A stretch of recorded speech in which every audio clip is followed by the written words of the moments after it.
your T's and you ain't dot your I's. We got some unfinished business. Nickel. No wonder why you don't get this. No, you ain't cross your T's and you ain't dot your I's. We got some unfinished business. Nickel. DJ Super Blaze is in the mix. Yeah, you listening to Super Blaze, let's go. No wonder why you don't get this. No, you ain't cross your T's and you ain't dot your I's. We got some unfinished business. Nickel. Shout to YouTube, what up? No wonder why you don't get this. No, you ain't cross your T's and you ain't dot your I's. Fresh off of Mix Cloud, you know what it is, man. Super Blaze campaign mix. Nickel. Let's get it. Now Come come on. and take a look through my perspective. School of hard knocks and struggle, it was my elective. Shit was reckless, so I had to always cock the heckler. Put under pressure, so that's why the shells would get projected. My mind protected, I stay focused, boy, if you ain't noticed. When it come to my thoughts, I'm an S63, you just a Lotus. Your brain small and compacted. That's why you contracted to a big-ass record label where the pay's lacking. But you ain't know that, too late to go back. I'm at the end of Roy G. Biv, where to go that? I paint the picture, you can keep the Kodak. My chariot awaits, I think it's time for me to go back. Back to the realm, building with supreme beings. Trying to build my mind to see what the Almighty seeing. Dark should come to light, so ain't no way that you can play us. I'm turning in my black fez for the Eurasians. Yeah, no wonder why you don't get this. No, you ain't cross your T's and you ain't dot your I's. We got some unfinished business. No wonder why you don't get this. No, you ain't cross your T's and you ain't got your I's. We got some unfinished business. Let me tell you why. Man, Hold on. All I'm saying is, nigga, you always got something to say. It's like you don't shut up. They always got something to say. On the track. What you talking about? A lot of niggas died 1865. Nigga Michael fled, how I ain't gon' let it ride. Everybody hot and black was never on your side. They do maps to tell your apps where you sleep at night. They put that white man on. Got you begging them for answers like that white man know. Had you swearing you was African, that's that white man home. Had you proud to be a savage, that's that white man's zone. And I ain't talking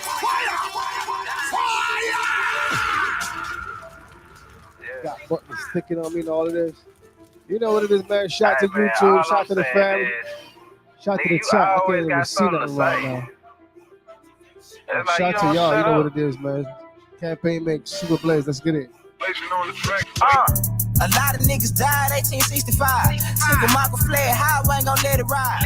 Everybody hot and black was never on your side. They do maps to tell your apps where you sleep at night. They put that white man on. Got you begging them for answers like that white man know. Had you swearing you was African, that's that white man home. Had you proud to be a savage, that's that white man's zone. And I ain't talking shit, this my definition. And being savage was our nature, y'all be non-existent. We done took your ass out when we was in them kitchens. Instead of showing you how to live and how to maintain business. White supremacy fake. Only way that shit real is if you do what they say. We the God to the gate. So when they say they fear God, now you know what they made. Shoot song, move song, shoot song, move song. Put us in the same room, he gon' go down. Hit a nigga with that boom, he gon' go down. Yeah. Fire! Bang, bang, bang. Yeah. Rhyme so dope, my eyes low. When you move like God, the time slow. I came back for the blacks and John Doe's. Crack open them land patents, let go of them townhomes. What's a native to a native? Eat $5 dough if he not melanated. Pale faces got you waiting on a savior. Sending prayers up, he texting back on vacation. Fire! DJ Super Blaze is in the mix. Bang, bang, bang.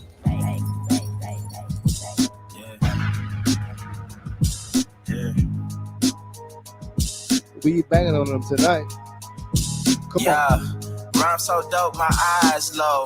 When you move like God, the time slow. I came back for the blacks and John Doe's. Crack open them land patents, let go of them townhomes. What's a native to a native? Eat $5 dough if he not melanated. Pale faces got you waiting on a savior. Sending prayers up, he texting back on vacation. Yeah. God's children, give all your praise to Jesus, but how God feeling? He say put no one before him in divine image. It's you with God and Christians. I got a vision, but niggas ain't gotta listen, so they don't. We came from the soil, wasn't fucking with no boats. Bible took our spirit, English potted on our homes. Tribal families turned on us, don't act like y'all don't know.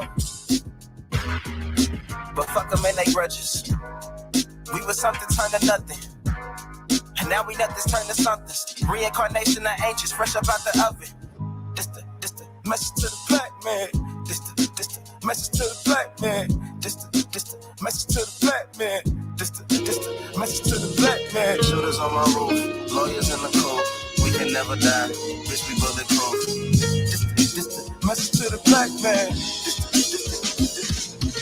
Who they think they better than? Ain't no comparison to the so-called black or African American. You can drop the African, keep the American. When we say Aborigine, it make their world end. Fire! Fire! Bang, bang, bang. Yeah, you listening to Super Plays. Let's go. DJ Super Blaze. That's in the mix. Who they think they better than? Ain't no comparison to the so-called black or African American. You can drop the African, keep the American. When we say Aborigine, it make their world end. I'm going in the same dirt my ancestors buried in. I come from a god and a goddess, so what that make me? Not even Basquiat can trace me. Not even Van Gogh can paint me. The MC in me is the God MC. Equals the God in me. I'm focused in, let my mind be free. You too blind to see. The Jews I give is real. It's been real. These ain't shots, they missiles. All you gonna hear is the whistle. Lyrically, this the execution. My verses start revolutions for my people seeking restitution. Since the beginning, fuck evolution. Or maybe my reality is all a dream. I put it together like I was sowing seeds. So it seems this is that audio dopamine. Go against the machine. We put you where nobody can hear you scream. And sing you to meet your Elohim. My nigga, this is savage. Fire! Fire! Fire! Bang, bang, bang.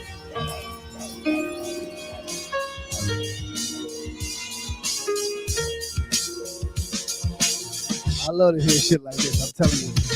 Who they think they better than?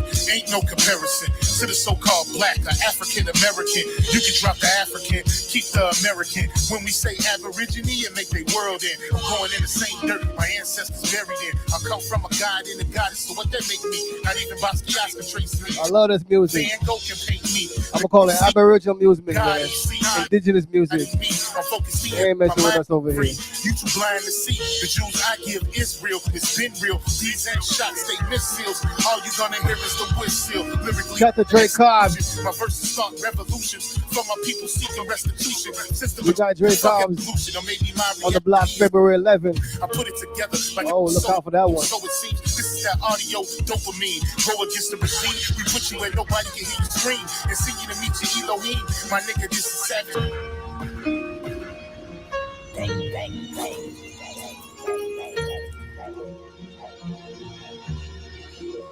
Speak for itself. I might be gonna talk over it.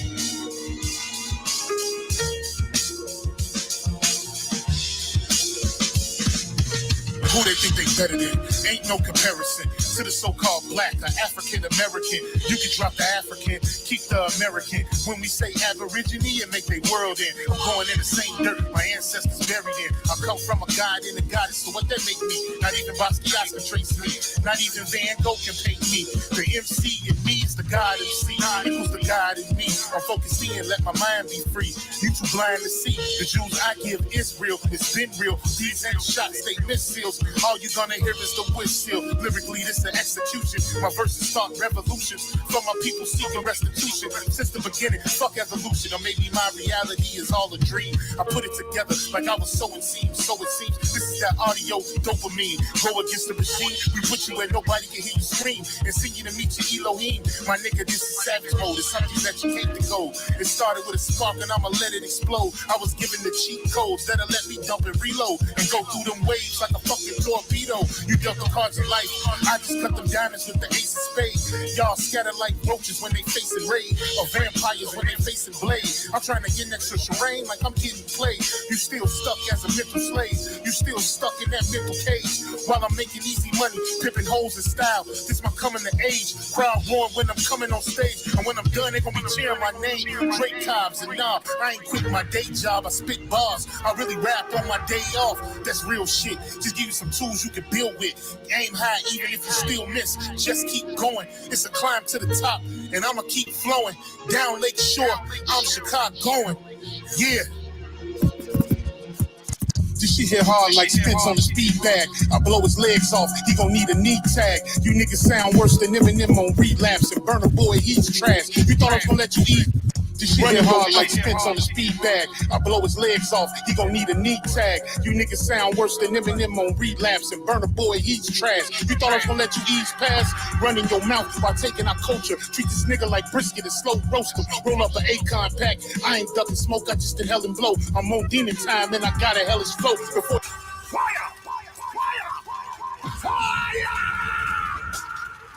You know what it is, man. It's the autonomous party, super blazing. It's time the campaign mix. You've been hearing this music up here. It's Drake Cobbs. You're going to get a chance to meet him right here on the Autonomous Party podcast and mix show, February 11th. Make sure you tune in. Like, subscribe, and share. Let's go. Yeah, you listening to Super Blaze. Let's go. This shit hit hard like Spence on the speed bag. I blow his legs off, he gon' need a knee tag. You niggas sound worse than Eminem on relapse. And Burner Boy, he's trash. You thought I was gonna let you ease past? Running your mouth while taking our culture. Treat this nigga like brisket and slow roast him. Roll up an Akon pack. I ain't ducking smoke, I just inhale and blow. I'm on demon time and I got a hellish flow. Before they spiritual, I make them see the Holy Ghost. Let's bury these niggas and raise a toast to the Aborigines. That's from time immemorial. A tauntaun is from the soil. Every rhyme is that cook coke, that hard boil. My energy is unattainable. And for you $5 Indians, I might have to flame a few. Run up on the reds, you know what blazing through. Turn your gang into turtle soup. I aim for the head when I shoot. I take your top off like you do the coop.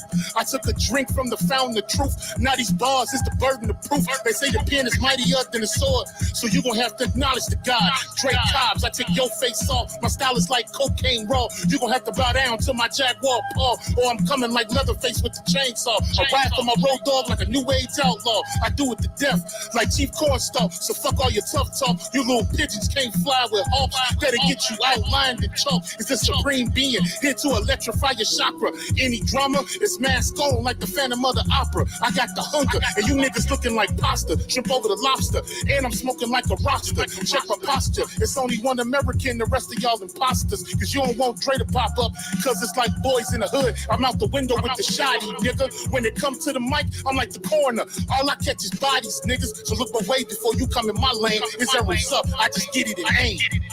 Yeah.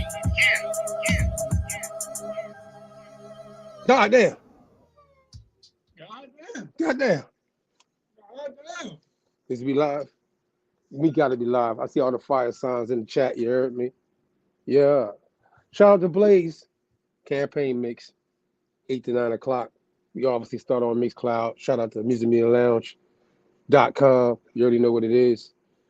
Through the campaign, the heart's reality is live life autonomously. That's the campaign. That's the party. That's the goal. That's the mission. Shout out to all my indigenous folk out there in your marooned position. You know what I mean? I think I got an echo, y'all. All right. But yeah, peace to everybody in the chat. You know what I'm saying? It's your boy Mac Gaither, BSB, for the campaign, the Autonomous Party. Shout out to Gotta Green. Shout out to Blaze. Shout out Baron P, Firebird. And, you know, we're going to play a quick little joint. You already know what it is. Shout out to Marooned J. And we're going to go from there. And we're going to get into it. Marooned from the Abba. Go back and watch the last week joint, too. Trust me, it's going to line up with this one a little bit. Some of it, so to speak. So tap in, be right back. Yeah, so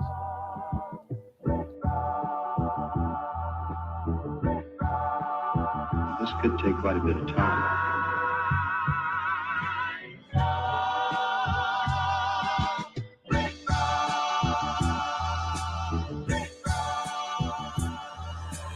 Pardon my autonomy. I know one day they'll honor me. This ain't pertaining to 28 Deuteronomy. Self-determination, controlling our situation. Ain't no more indoctrination from pale faces. How the fuck you bummy and broke but a pale racist? My lineage free people of color with a left make each nigga. This right here maroon, now it ain't burgundy. If you plotting murder, I'm certain that you'll need surgery. Hurt from when the burner squeezed. Protecting tribe business. Only consulting with governments, tribe to tribe with it. Please don't confuse us with those considered native. Semi-autonomy never was in our nature.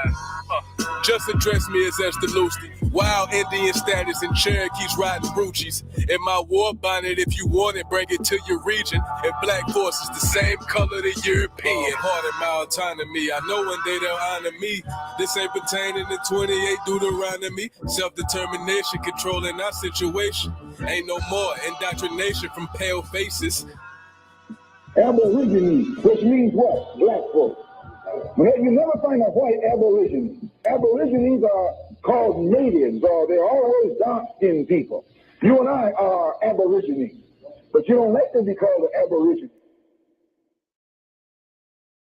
That part. You don't like to be called an aborigine. Marooned from the Abba.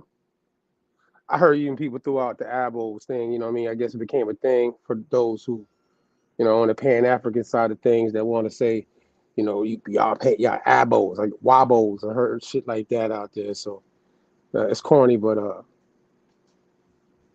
ain't gonna get caught up in the maze.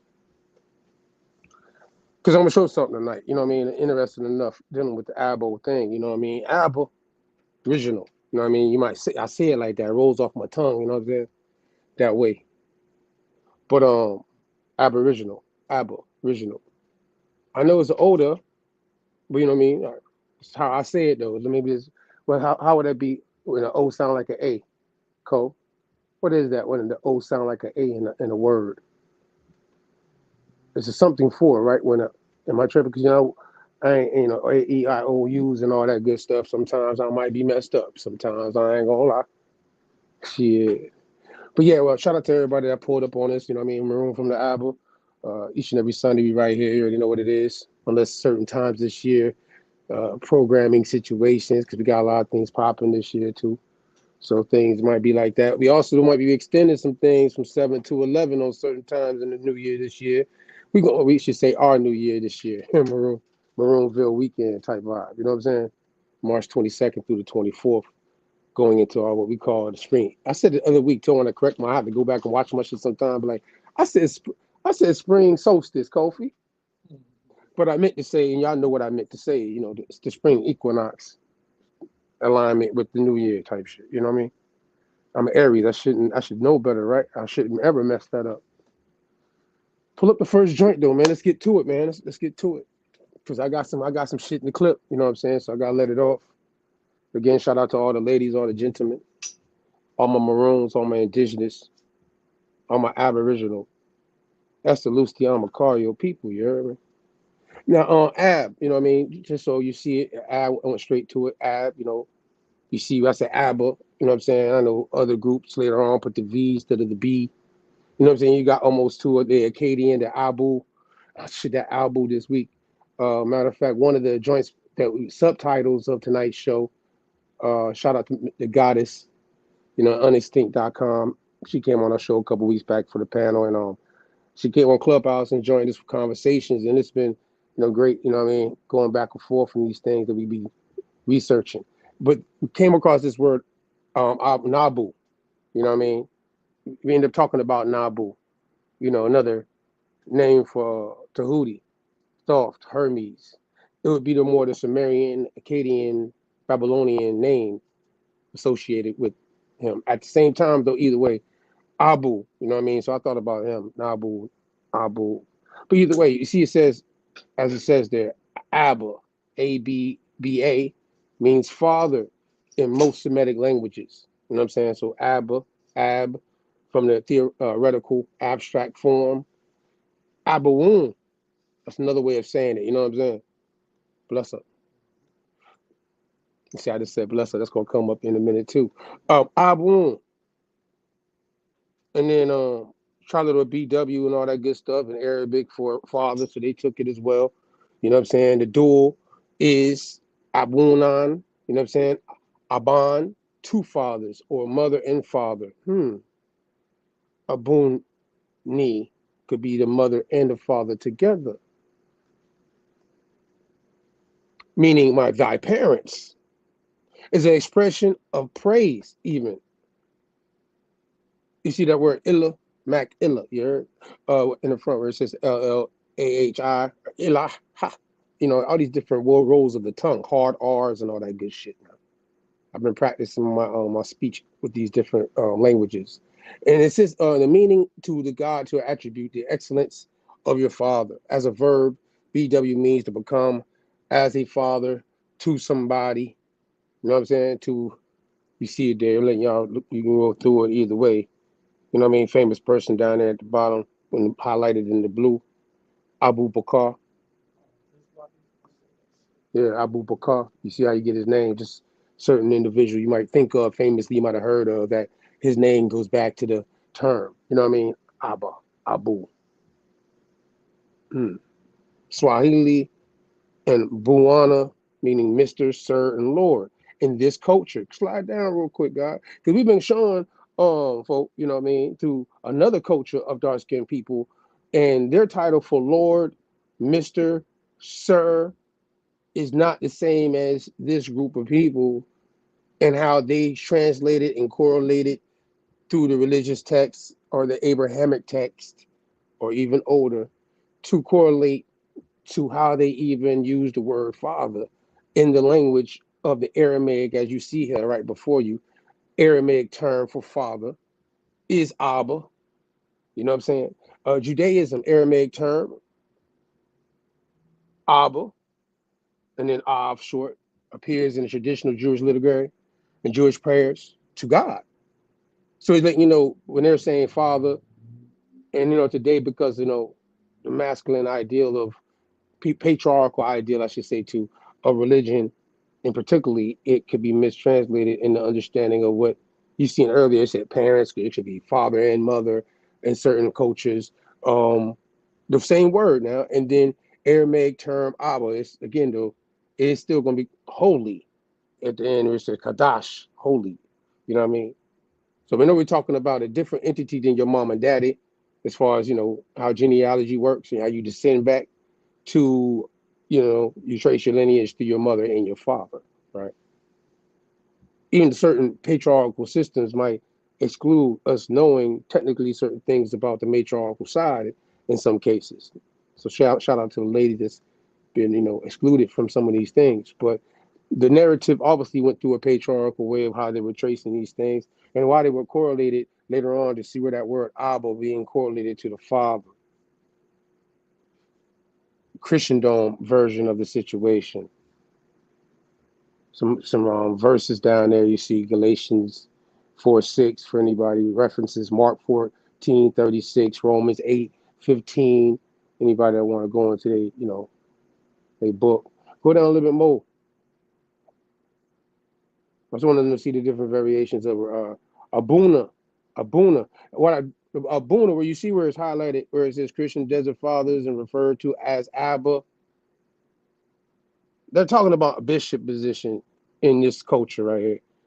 Ethiopia, the Tawahedo Church. Shout out to them Tawahedo. You know what I'm saying? I subscribe to that word and what it means. Oneness. Abba Father. You see Abba Anthony, Abba Macarius. Macarius.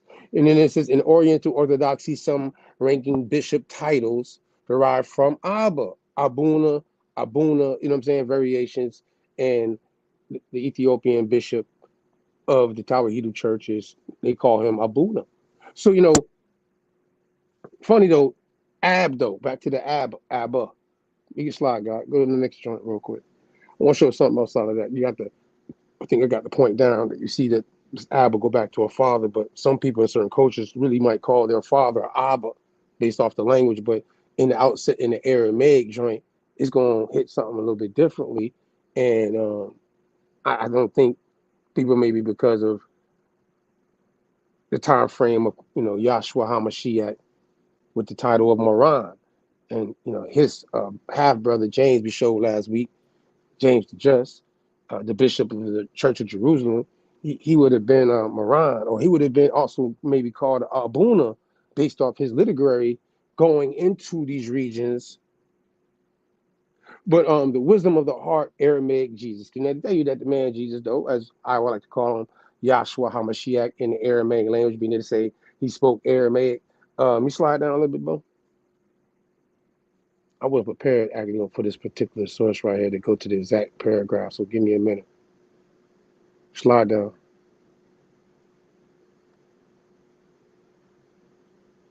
Don't go so fast. Hold on. It's coming. It's coming.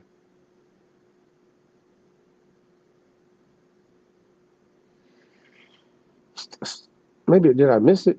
Let me find it.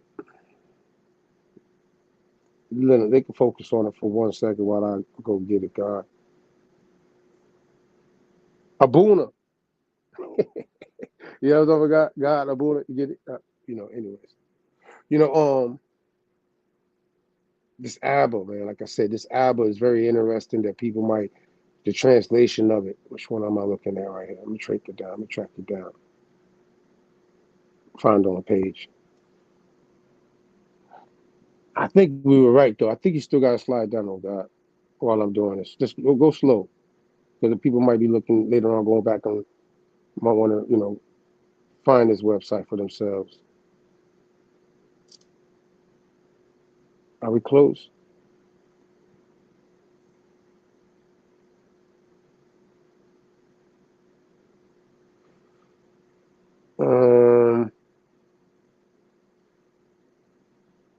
See, this joint right here,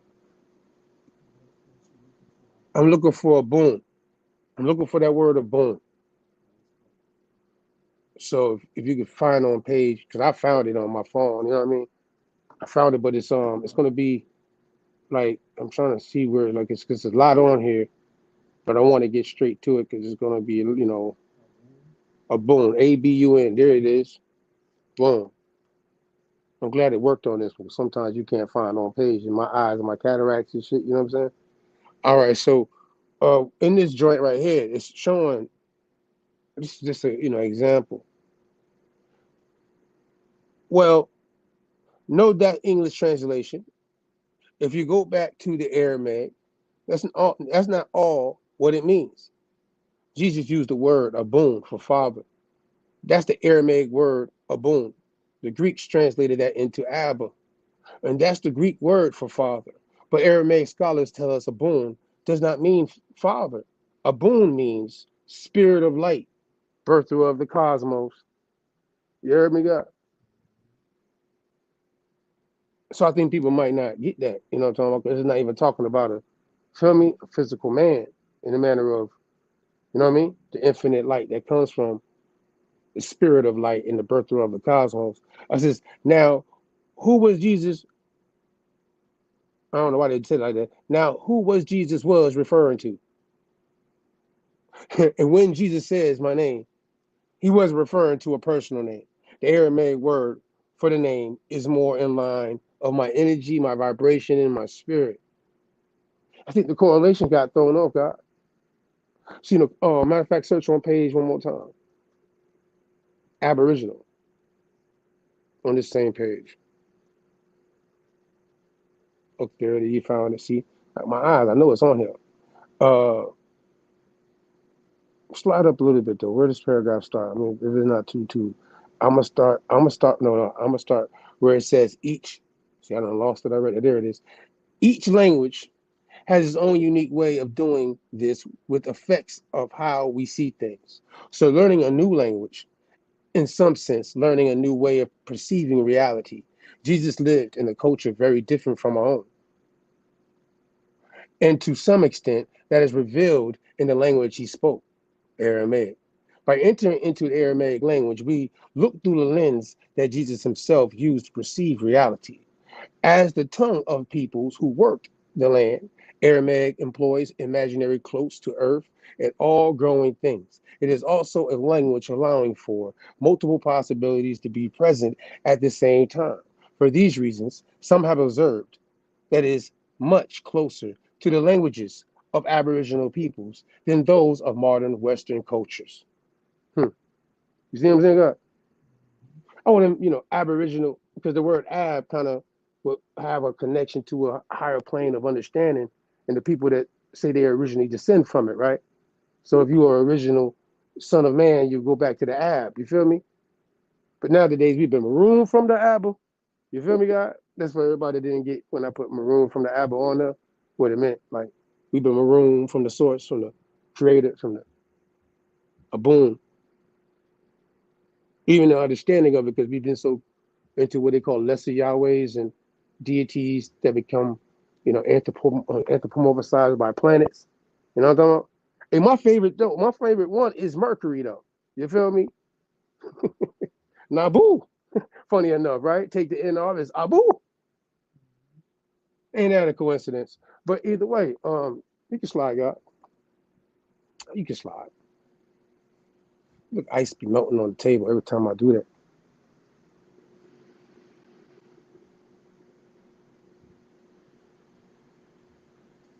I have to move that shit.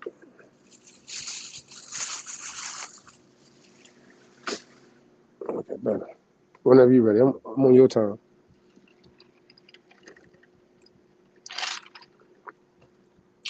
Maroon from the Abba. What does blessed mean? I'm not being biased about the sources. So when I find it goes to a Catholic, whoever, anybody can get it. I'm fighting with anybody that want it. Slide down, God.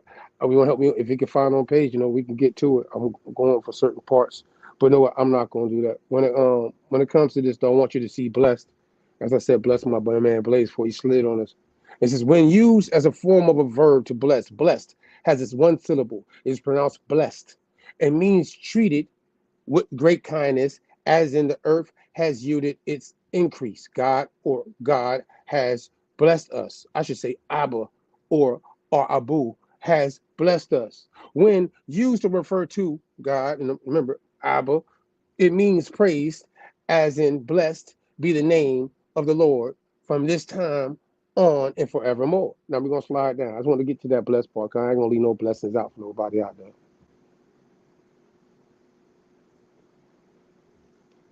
Like where we going with this? Well, trust me, it's an interesting part. Oh, stop right there.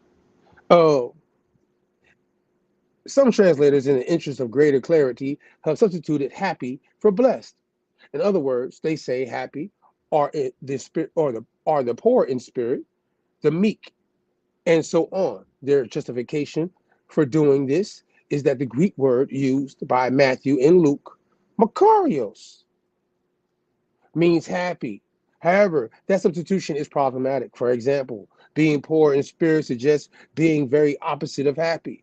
But Makarios can also mean fortunate, and that would be a better choice than happy. Saying fortunate are the poor in spirit because there is a kingdom of heaven suggests that God, Abba, looks kindly on them in their misfortune. It is also reminds us of the Christian idea that suffering can bring us closer to Christ. Slide down, God. But before you pick up a pen and change the words in the family Bible, consider that Jesus, Yahshua, did not express the beatitudes. And if you ain't read that, you might want to check it out. That's where the meek shall inherit the earth part that people like to talk about. You know what I'm saying? I just need a meek meal. But instead, in the Aramaic, it is therefore possible that neither definition of Makarios captures the full meaning conveyed in Aramaic. That is the conclusion of the Melkite Catholic Archbishop Abuna. You see that word Abuna carp up? Shakur. That's how I pronounce Shakur. That's how I'm pronouncing it, guy. I ain't gonna. I know you're gonna look at it. Look at it. Chacour. However, slide down. I'm gonna get to this part right here. This is where I'm going. It's right there. See? Yeah. Well, he's a scholar that's putting this there, right? He's saying this. I'm just letting y'all know I'm getting it from the Abuna Shakur, a scholar of biblical Hebrew, New Testament Greek, and Aramaic. It says, when I look further back to Jesus, Yahshua, Aramaic, I find the original word was Ashra, from the verb Yashra. Ashra does not have this passive quality to it at all. Instead, it means to let yourself on the right way for the right goal, to turn around, repent, to become straight or righteous. In other words, Shakur believes that Jesus was not encouraging acceptance of our present condition in anticipation of a better condition in the hereafter. Rather, he was motivating the poor and the disenfranchised to wake up to challenge of being his followers and work for a better society in this life. At the same time, he was assuring them support in their efforts. Biggie slide, guy. Let the Boona put his name on it. You know what I'm saying? Since I just got through breaking down the Abba, original term of the word Abba. You dig? This so Yasherel. So we like lost tribes of Yasher. That's why it's one of the joints on there. And Yasher, and I didn't say Israel, I said Yasher. Lost meaning people, humanity in their tribal ways, in many different ways, might not be on the right path for what they might want to accomplish in their life, and to be fortunate or blessed. Macarios. Righteous is discussed throughout the Bible. No one can capture it completely, but we hope to provide you with a few insights to help your own studies. We will look at the English words that convey the concept, then the Hebrew and Greek to show that righteous essentially refers to the moral purity, and by extension, good standing, legal, ethic, or otherwise. Several English words translate the Greek and Hebrew righteous, to declare righteous, justification, just, and to justify in their different forms, and from the same word in Greek and Hebrew. The main Hebrew words are Sadiq, like Raphael Sadiq, and Yasher. The Greek word is dikaios. Sadiq refers to the quality of being righteous or just, with both meaning closely associated. God is called righteous, Exodus, and you get your verses there, right?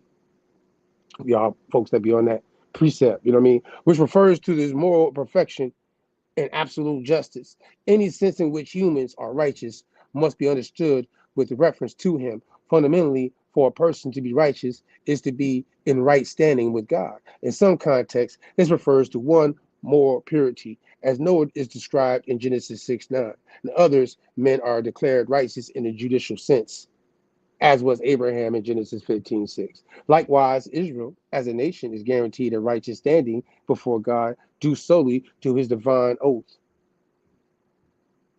Sound like jurisdiction, doesn't it? And in Isaiah 60:21, boom. Further, righteousness is set as an opposite of crookedness in several passages like Proverbs 8:8. Yasher in its various forms is virtually synonymous with Sadiq, with perhaps a more direct reference to moral purity. Again, God is called Yasher, Deuteronomy 32:4. And those who live according to his ways are in some sense righteous or just. Like James the judge, you heard me, God? Or Sadiq, wasn't he the one that Jesus or Yahshua said he gonna leave to run the church of Jerusalem? That was his James the Just. We showed him last week. He has Sadiq in his name. You feel me? He was being Yasher. You know what I'm talking about? I wonder why the book of Yasher is not in the book. You talking about? But either way, though. And in a sense, we can keep sliding. I want to just hit that home with this word Yasher and how people that's been in the Yasher, that's been marooned from the Abba, have been deceived on what the path is to get back to the Abba. So this is like trying to get you Yasher L on the right path to L. You see how they use L. So should I say Yasha Abba? You heard me, God? Ooh, that might be some new shit. Yasha Abba, man. Yasha Abba. Shaba. What right they gonna put me at there? Yeah, I know I'm flighting. Yeah. Kabbalah has something obviously dealing with the saying Yasha L. Straight to the creator. You know what I'm saying? You can make it a little bit bigger for the folk, because I know me. You ain't gonna let you do it, make it a little bit bigger. Just a little bit from a cataract. A little bit. Just a little bit. Here we go. That's good. No, we sliding though. It's cool. I'm cool with it. That's all I need is all the little pieces. Just Give them a couple sources. They can go do their own research with it too. Now it says one who wishes to go by the path of the Creator is called Yasherel. They say Israel with the I. I know people gonna get confused with that. I know. I ain't gonna front. You're gonna do some more research and probably go on a flight about it. We're gonna have a conversation. And it's called Yasherel, which is considered Yasher, straight to God, meaning that he wants everything he does to rise straight to the Creator and does not wish to have any other aim. So that's there for you. You know what I mean? Understand that like that right there, the system and everything. Yasher. You can slide out. Yasher though, you know what I mean, in the path back to Abba, that you've been marooned from. In the context, a lot of people are reading these joints. I've been hearing a lot of people say, that's my answer. People that know what it is, they know why I'm responding in the manner. And at the end of the day, if we're not even understanding what the source is technically is, I guess it would be up to you to subscribe to if the Creator is a he, she, infinite light. I like to say, dealing with what the Abba and Aramaic goes back to, and what the Kabbalah system shown, that we're dealing more with a anthropomorphic understanding of how light in the bodies of the universe make up infinite man, primordial man, as to speak. But still we showed this a while back on Maroonville topic sessions with different guests. This word Aboriginal and the correlation from the translation joint, how they got it, right? So when we did it, we showed it back then, and I thought about this joint. I'm like, I got to throw this in there. So slide down real quick. So the Aboriginal, obviously, we know it correlates back to Aramaic. So in Aramaic, when I started what Aboriginal gonna go back to? You know what I'm talking about? You know what I mean? Like the Abba, right? God, Abba, and then the original, right? In a sense, what they talking about is, you see, can you make that bigger so people can see that translation from the time frame? What they are Aboriginal, see that word, Kadman, right? Translation, where it's inside of the word, see, say Kadman, yeah, Kadman. I want people to see that, Kadman. And then Rashon, first, Adam, first, coming out of, okay, either way. Adam Kadman would be also another term for this. And Rashon means first. And then, obviously, you see the different variations. This is the adjective.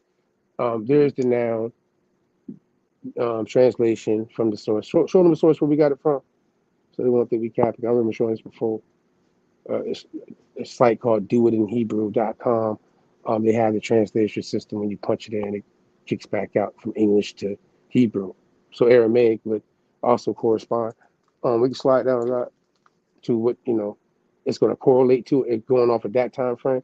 So now, even funny enough, the person made sure you knew Aboriginal or Aboriginal again, and then here again Aborigine. Aborigine originated from Latin ab, in origin, meaning from the origin or beginning, right? And obviously the Abba, right, that Yasha would have been calling on was from the beginning. You know what I'm saying? He wasn't talking about no in between people.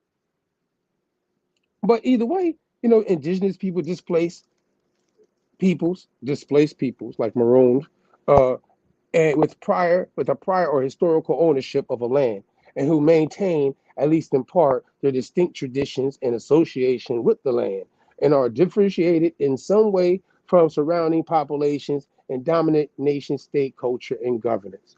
That's something you might have to talk about, though, because most of our folk are definitely in some way surrounded by populations and dominated by the nation state culture. You got governance. See, I know that self-autonomy, we have an issue with that part. Aboriginal people, but at the same time, maroon from the Abba. I think that's the only meat on this bone, guy. You can slide. The maroon from the Abba.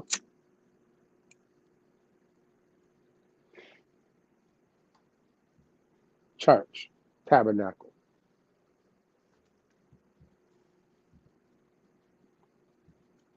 Adam Kadmon. Yeah, you thought I was slipping. You thought I was gonna play with it. So as it shows you Kadmon on the other one, this is just to give you a little feedback just for those who might not know. You know what I mean? And this is another Kabbalistic joint that has the idea of breaking down the oral traditions tied back to what Adam Kadmon would be. You know, so the symbol of the primordial man, the first being to emerge from the creation of the cosmos. See, when it said Abba earlier, right? And it says Abba is the birther of the cosmos, right? Yeah.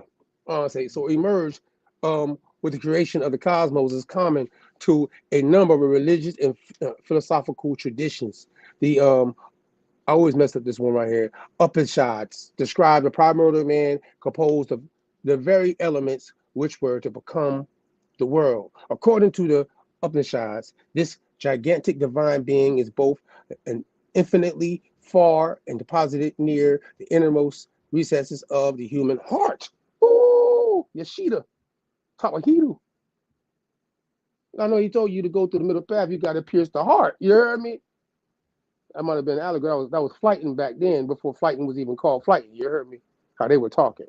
But at the same time, people weren't catching it. You know what I'm saying? But indeed, in the Hindu tradition, the primordial man is identified both with the entire universe and the soul or essence of all things. You heard me? Now, I just said Abuna, go back to cosmos and birth of the, you know what I mean? So that's the body, that's the infinite light, that's the primordial man, that's the Adam Kadmon, and you're the image of the Adam Kadmon made in the likeness, and you're the son of man, as above, so below. You Adam and male and female are made in the image of the infinite one. You heard me? Abba. You've been marooned from the Abba. We broke off from one and made into infinite pieces that fell like fallen angels and stuff, I guess, right? I don't know. Or infinite light into particles of atoms, particles, neutrons, protons. You know what I mean? Out the 666 thing, I guess they mad about too. Coming out of the melanated space. Either way, though, you know what I mean? Spark of light in that darkness. You can slide down. Give them a little more on this one. There's a lot more meat on this. I can't read the whole thing, but they can go look it up on their own, Adam Kadmon and all these things when they get a chance. You start right up. So, interesting image, similar image found in Plutarch relates that the entirety of the heavens is arranged in the form of a micro-anthropos. That's for those that don't know. That's like micro, macro. And the anthropos is like the deification of an entity, like a cosmic entity. You know what I'm saying? If you didn't know, let you know.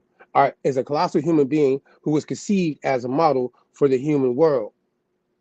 The Plutarch, the sun, is the heart of this being, and the moon, the sun, androgynous, messenger, androgynous. So you see, it's not, it's not no male or female, got both. Feel me? Because it's the birth of the cosmos. You see me saying? People having issues understanding that, but it's located in between the heart and the belly. The primordial man is also an important symbol of Gnosticism. The Gnostic inferred from the verse in Genesis, let us make man in our own image. That the first earthly man was created on a model of the cosmic Adam on high. Abba. Abba. You heard me? In the Nag Hammadi text, Apocrypha of John, we learn that the Anthros in the first creation of the knowledge of perfect intellect and the first luminary of the heavens, the Anthropos becomes the heavenly model through which the Demiurge forges an earthly Adam. Other Gnostic sources relate how the archons conceived of as female demigods corresponding to each of the 7 planets formed an earthly Adam to fulfill their sexual desire for the heavenly Anthros, who was beyond their spiritual reach. Amongst the Mandeans, a Gnostic set that today survives in Iraq. The primordial Adam is coextensive with the cosmos. His body is the body of the world, and his soul is the soul of all souls. You heard me? I'm gonna slide there, guy. I don't even wanna. No, if you want to fight about it, go ahead. I got my sources. Abba, Adam Kadmon, Aboriginal. Just like, Atoxaton comes from out of Poseidon. You know what I mean? It came from a god in that theory, right? But the Atoxaton would be the Greek word for sprung from the land, like Aboriginal, sprung from cosmos, ideal of Adam. But yeah, you can go to page 7 on this joint real quick though. So Este-Lvste. I showed Amacarios. I said Macarios in one of the joints earlier, and how it got confused with the blessed and fortunate kind of back and forth thing. I'm fortunate and blessed to be here with y'all tonight. But at the same time, I understand that even with that being said, I gotta be Yasher. You know what I'm saying, God? I think you're gonna be said on the left hand side one. Yeah. So you got to keep going down, God. It's saying 7 over there? Well, hold on, man. No, it's 7 on here then. I know that's Wale Indians and all that. We go, you know what I mean? This is a good source. We can go back to the top and show on that. Go to page 7 though, real quick. Yeah. Can you search on page on this? So yeah, what I'm saying is though, Macarios, we put that word because we understand Yasher, Macarios, Amacaris, Amacario, Amogarakan. These terms we've been showing y'all. Shout out to 9ether with the more Ed Tecumseh, the more Agarican series we did. Este-Lvste. And it's not letting you search. I can find it for you. It's on 7. I already had it lined up. I don't know. Maybe it's just how mine's come up though. But it's there a couple times. But let them see that at the top real quick while I find it. You ain't got to jump around. Let me just find this for you then. I'm gonna line it up.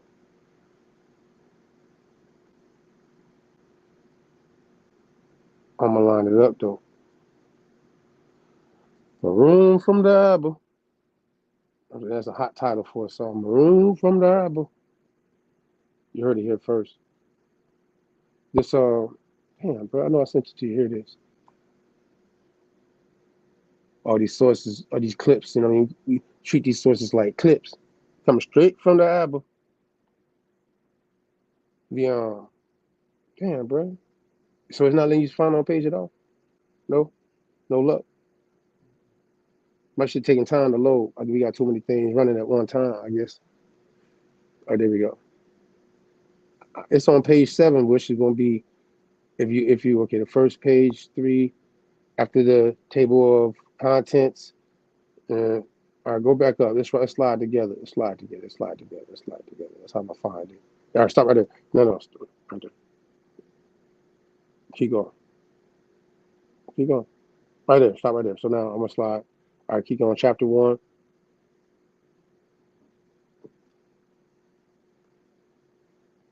Chapter 1. Hold on.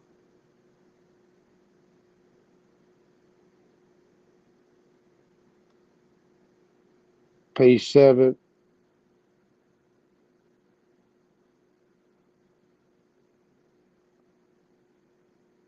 I gotta get this to y'all.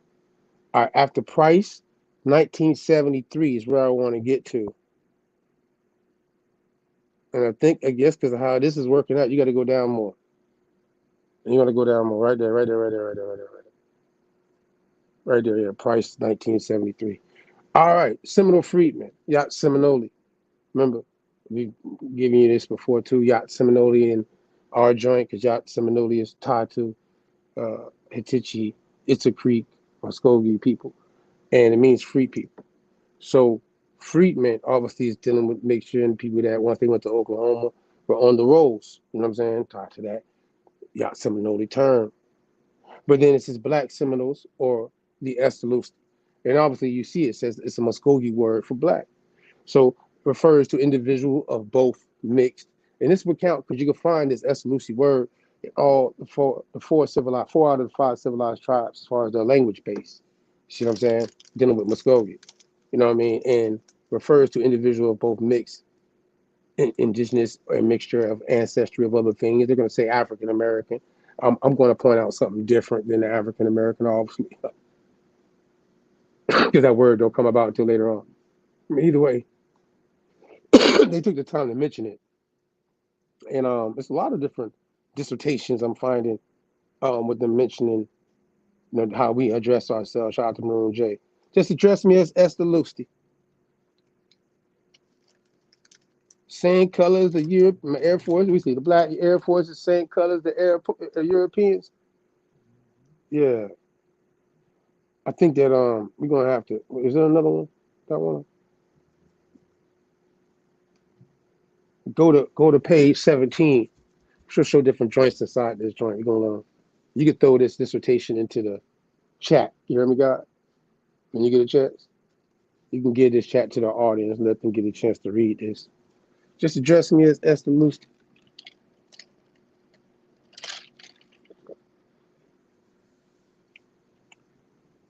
Page 17. Okay, I'm gonna find it. I'm gonna slide. You see that word? I'm trying to find the sentence to start at. Okay, in each of the 5 civilized tribes, such changes in attitudes toward blacks corresponded to their rates of intermarriage to whites. As early as 1820s, major Seminole tribal leaders, upon being granted reservation lands and being recognized as independent from the Creeks, claimed blacks among them as slaves. Additionally, they negotiated an agreement with the government and apprehended subsequent runaway slaves. Different power is final component of Noel's 1968 topology, as argued by Noel's 1968 highly ethnocentric groups involved.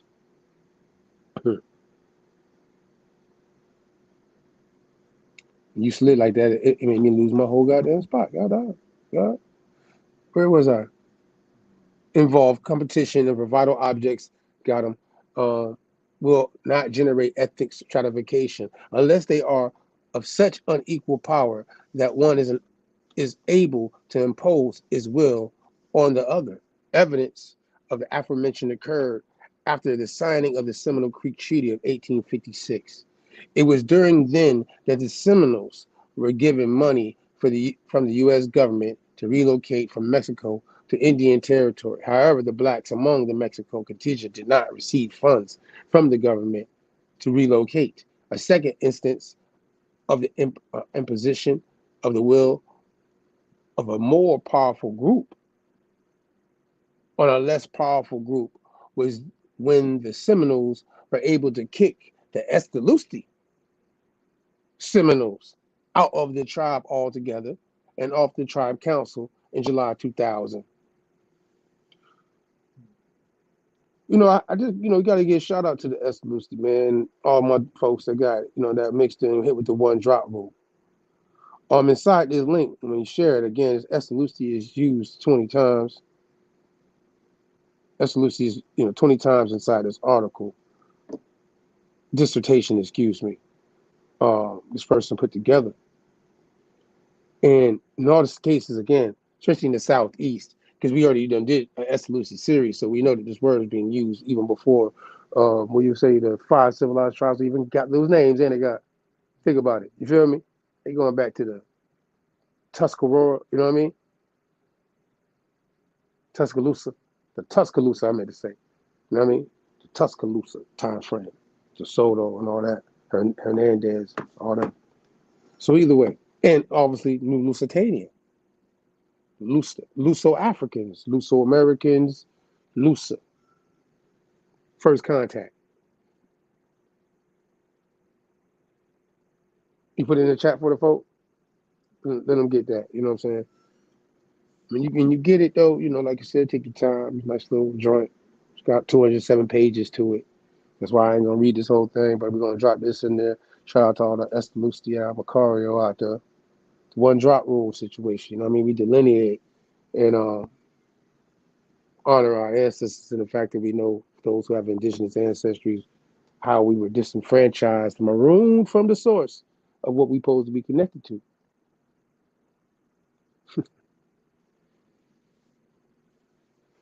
I guess the meek shall inherit. Whenever you're ready, God. I guess the meek shall inherit. You know what I'm saying? It's a lot of good ones on here, but like I said, there's so many places that they're located at that I can't even find them all.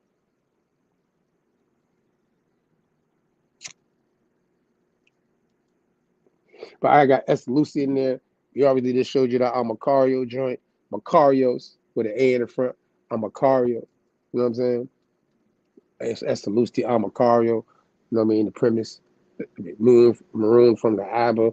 You know what I'm saying? Lost Tribes and Yasherel. You know, we kind of hitting off, no pun intended, but yes, intended to folks that might not understand what Yasher is, how the book got marooned too. They took the book out. Now they say it's non-canonical and stuff like that. But the words used throughout the whole book for you to be straight in alignment with God or Abba or El or Creator or the Cosmic. You know what I mean? What name you want to use? You really got Most High. Mm-mm-mm.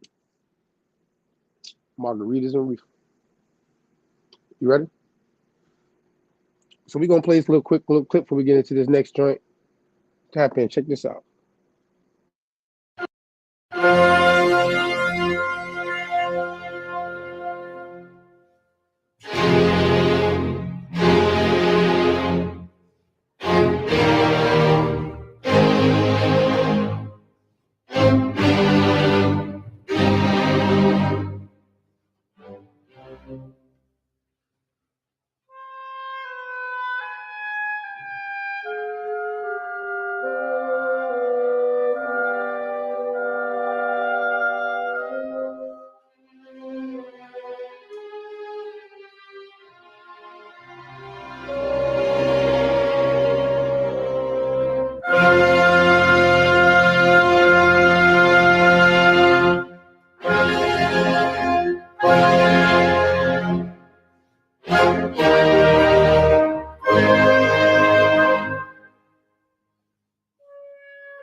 There's a spot in me heart which no carried me on.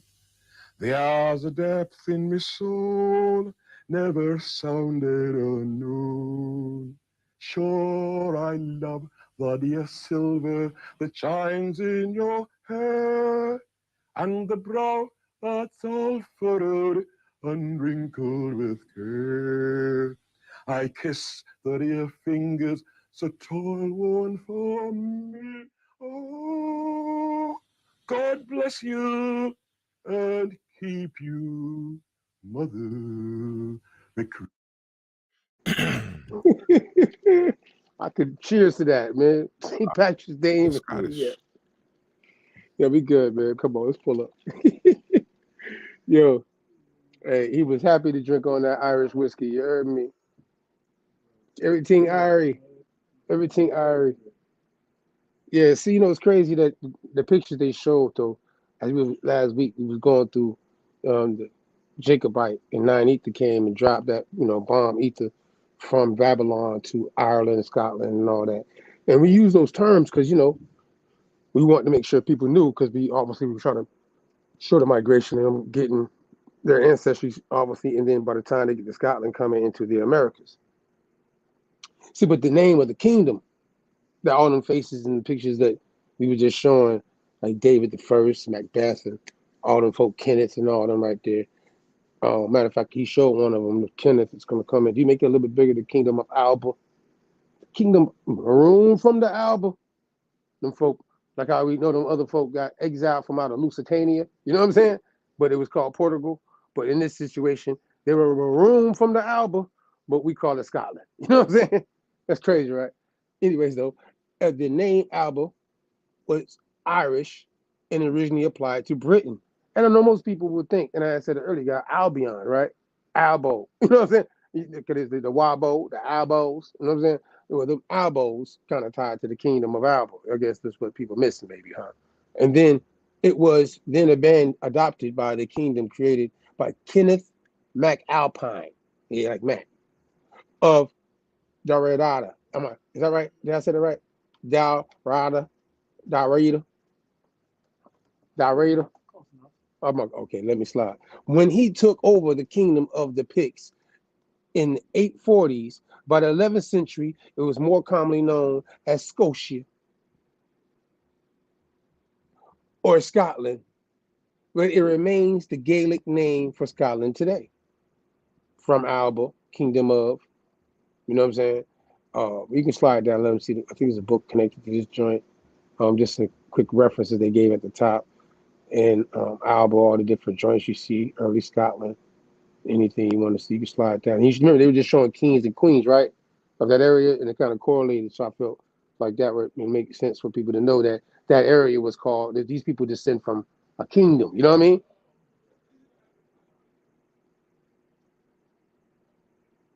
Kingdom. Alba and early Scotland. You know what I'm saying? You see? Here I got right now. From the early 9th century, both Picts and Scots began to recognize the same kings as their rightful rulers rather than conquerors. Recorded initially as the kings of Fort Ren, then of the Picts, they became known at the beginning of the 10th century as kings of Alba, sometimes Pictavia or Pictavia, right? As a result of the Irish annalists forsaken Latin for vernacular, Gaelic, Western Gaelic, then Northumbrian English began to diffuse into Pictish dialect and culture. To its eventual demise, the apparent disappearance of the Picts was therefore an illusion produced by linguistic change. The best known remnants of the Pictish culture are their symbol stones. But despite many suggested interpretations, their meaning is still obscure. During the 12th century, Scottish writers increasingly preferred Scotia, which led to the confusion both then and later. The numbering of the Scottish king begins with, it was showing you pictures, like I said, ahead of time. You know what I mean? I know some people might want to fight about them being swarthy, but that's what's documented. You know what I mean? That's what they look like. But you want to be in line, swarthy is. You know what I mean? But either way, that's some stuff you want to go look up. Kingdom of Alba. Might get some more context on that ancient history of melanated folk, you know what I mean? And their situations over there before it became known popular to you as Scotland, you know what I mean? And obviously might not be hitting you when we say Jacobite, right? Confuse them with the other folk that were marooned from the Babylon. They were marooned from the Bible. So in that situation, that's how that worked out. We can slide, God. We can slide. We get the timing pretty good. I'm gonna need one more margarita for this one, though.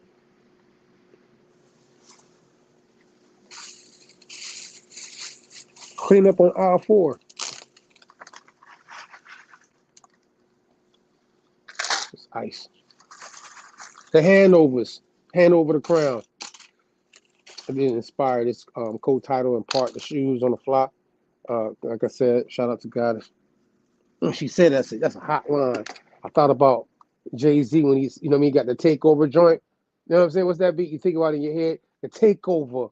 You know, I can't even go into it right now. My mind's already caught up on this. But you know what I'm talking about. Anybody hear that beat, that theme music right now? Like if they wouldn't have hit me, I might have even played, you know what I'm saying, just that part to come in with the Hanover The Crown vibe. You know what I'm saying? But the Hanovers, and like they got a crazy name. You feel me? Like in this day and time, like it'd be a gang somewhere or something. nigga. Hand it over, nigga, like a bunch of thieves. Hand it over, nigga. You see me, just hand it over. All right? When you see me coming, hand it over. You don't even want a flight with me. You feel me? Them boys speaking German. They ain't even understand what flight is. You feel me, guy? I'm playing, but interfusion of these folk. This the beef what we get the shout out last week when we did the Jacobite joint. That this is obviously the people who the stewards in their dynasty lose to. It's always a victor and a loser. That's how the game plays. It is what it is. You know what I mean? And they're related to a certain extent too. You know what I mean?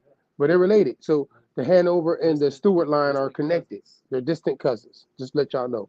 Distant cousins fight against each other. You know what I'm saying? But one's kind of closer to that German, and they got that Roman Catholic background more in depth in their culture and fusion than the Stewart line. You feel me? Just to let y'all see the differences. You know what I mean? But either way, you can make it a little bit big right there. Right there. I went to the UK websites for this. Where there's the king, the queen, the coronation, the royal family, and all that good stuff right there. For the duchesses and the Wales folk out there too. The Hanovers came to power in a difficult circumstance that looked to undermine the stability of British society. The first of their kings, George I, was only 52nd in the line to the throne, but the nearest Protestant according to the Act of Settlement, two descendants of James II, the disposed Stuart king, threatened to take the throne in 1715 and 1745 and was supported by a number of Jacobites. Throughout the realm, the term Jacobite is derived from Jacobus, the Latin form of James. Let me slide down, guy. Abba. No, for all that, the Hanover period was remarkably stable, not least because of the longevity of its kings. From 1714 through 1901, there were only 6 monarchs, one of whom, George III, remains the longest reigning king in the British history. Queen Victoria then surpassed her grandfather in both age and length of reign. They usually say women live longer, right? The period was also one of the political stability and the development of the constitutional monarchy. For vast tracts of the 18th century, great Whig families dominated politics, while the early 19th century saw Tory domination. You know what I'm saying? Slide a guy. You slide off a little more. Right. Britain's first prime minister, Robert Walpole, dates from this period, and income tax was introduced. Let you know where this tax shit come from, right? Towards the end of the Hanover period, the Great Reform Act was passed, which, amongst other things, whitened the electorate. It was also in this period that Britain came to acquire much of her overseas empire, despite the loss of the American colonies, largely through foreign conquest and the various wars of the century. By the end of the Hanover period, the British Empire covered a third of the globe. You heard me? Hanover is the takeover. Hanover The Crown, you heard me? That's it. I don't even read them. I don't matter them. I don't even like them folk. Even if I got some folk in my lineage might be tired of these folk. You feel me? I don't care. You know what I'm saying? Give it back. You ain't gonna give it back. I know. Because you know what's crazy? Just throw a little thing in there about them Hanovers. That Rothschilds are related to the Hanovers. Ain't they, got through the Saxon-Coburg situation type of, like, it's not like this, like they distantly connected. It's all, you know what I mean? It's an interesting situation when you look into things. I found something I'm not gonna use it tonight. I ain't gonna get off path. Still Yasherel tonight. Yasherel, you heard me on the goal. Jacobites, Masons, and Jews. We showed this joint last week. Our book wouldn't let me go there. So we're just gonna get straight to the context of what we want, before we showed it. It's a certain group of people. Shout out to Back for his mind. Last time he was with us, we did the more V and Bill part 2 of it. And when I was dealing with these Jacobites and I seen how the Jacobite dynasty and the Hanover dynasty are going back and forth, then you got Jacobites rebelling, shit like that against this other dynasty. And then I've seen a certain group of people pull up in the scene during this situation. And I'm like, wait a minute, y'all involved in this? So now I can see why the Jacobites don't like y'all. Feel me? You can slide up a little bit. You know what I mean? Because y'all sided with you sided with the Hanovers. You feel me? I would be kind of envious too a little bit. Like y'all motherfuckers gonna come in after the fact and just get put on and take our place. We see you, but you don't see that we see you. Can you make that bigger, God? Good Lord. See, I know if that's small for me, yeah, it got it. You got a big TV screen. No, why don't you don't just make it bigger? You watch it on TV, you might be able to see. I can't see that in the light lines. Yeah. Oh, you make it up. Boom. That's better right there, though. That's right there better. You at the top? For me, I can get to it. Back it up off my eyes. I got, I'm better far-sighted. No, slide down. We ain't gonna get to that. I want to get to the Moravian part. Stop. You gotta go back up. You gotta go back up. Moravians in the first part. Right there in that paragraph, right there. It says, arriving in Amsterdam in early August 1747, Swedenborg contacted the Moravians in the Judean mission, and he later remembered his meeting with those Christians in Amsterdam who betake themselves to Judaism, either openly or secretly within themselves. He was sometimes accompanied by a priest, who was maintained contact with the Moravians and Jews interested in Kabbalah. Swedenborg must have brought the news to the ambassador about the failed immigration project of 1743 and 1747. For when the Hats reopened the Jewish question in August 1749, they used Prius as their mediator. You know what I'm saying? Now, this is interesting right here. Right? You can slide on. I just want to make sure I show you this last week. Certain things going on. I want you to see in the same joint you mentioned. You know what I mean? Talking about the Jacobites, but how these Moravians are coming in and doing certain things same way. You know what I'm saying? But it's the German side of it. Feel me? The German side. We're going to let these German dudes come in that's now Protestants. You know what I mean? Do they missionary work, but underneath our veil. You know what I'm saying? Zinzendorf. Zinzendorf. That's the name. I ain't making it up. I always been saying it like that.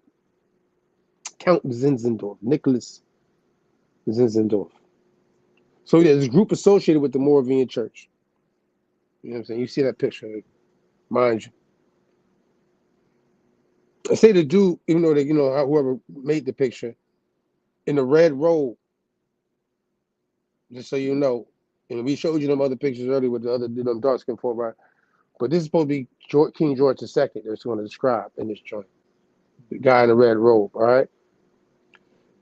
Now, the Moravian, I think is the dude from the far right. Scroll to the far right in this picture. Him on the right-hand side. Keep going. Buddy right there. See the dude in all black with a white shirt? The white underneath black? No, all the way to the right. Him. Now everybody's talking to him. You see what I'm saying? Him. He's all the way to the right. Yeah, him right there. Yeah, but yeah, his face. This is what they're saying. And I'm gonna read it. You don't know how the picture correlates to what. You got the robe on, right? You know what I'm saying? And you see the document in his hand. They're passing him something. See what I'm saying? All right, slide down. Passing buddy something. See the flow? You know what I'm talking about? Okay, slide down. And that's supposed to be George II now. That's supposed to be King George II now. Don't get caught up in all that. We're gonna read from what they're saying about the time frame, what's going on. We didn't show you some other, so you can do your own investigation. Slide down a little more. It should be in here. Should be moved down, I think. In the portrait. Yeah, in the portrait. Make it a little bit bigger. The portrait. That's what I want people to see, just the breakdown of the portrait. This usual scene features members of Moravian Brethren, a reformed group of Protestants from East Bohemia who settled in Saxony in the early 18th century. In 1735, 10 Moravian missionaries, accompanied by Wesley brothers, went to Georgia in America to found a settlement. Soon after, the charismatic leader, the missionary and mystic Count Nicholas von Zinzendorf, visited London with the intention of securing protection for Moravians living and working as missionaries in Georgia and the British colonies. In 1749, an act of Parliament was passed to this effect, and this painting commemorates the event. The figures have not all been identified, but the king wearing the red robe and the crown must be George II, and the man to the extreme right is Zinzendorf receiving a copy of the act. You know what I'm saying? So I want you to see how they showing King George II is giving Zinzendorf, you know what I mean?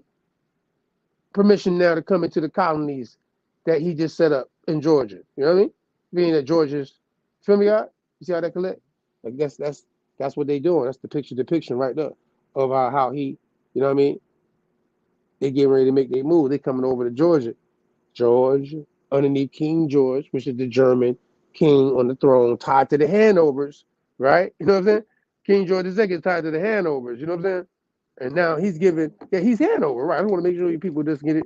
And he is giving Zinzendorf, the Moravians, they writing papers to come in. You feel me?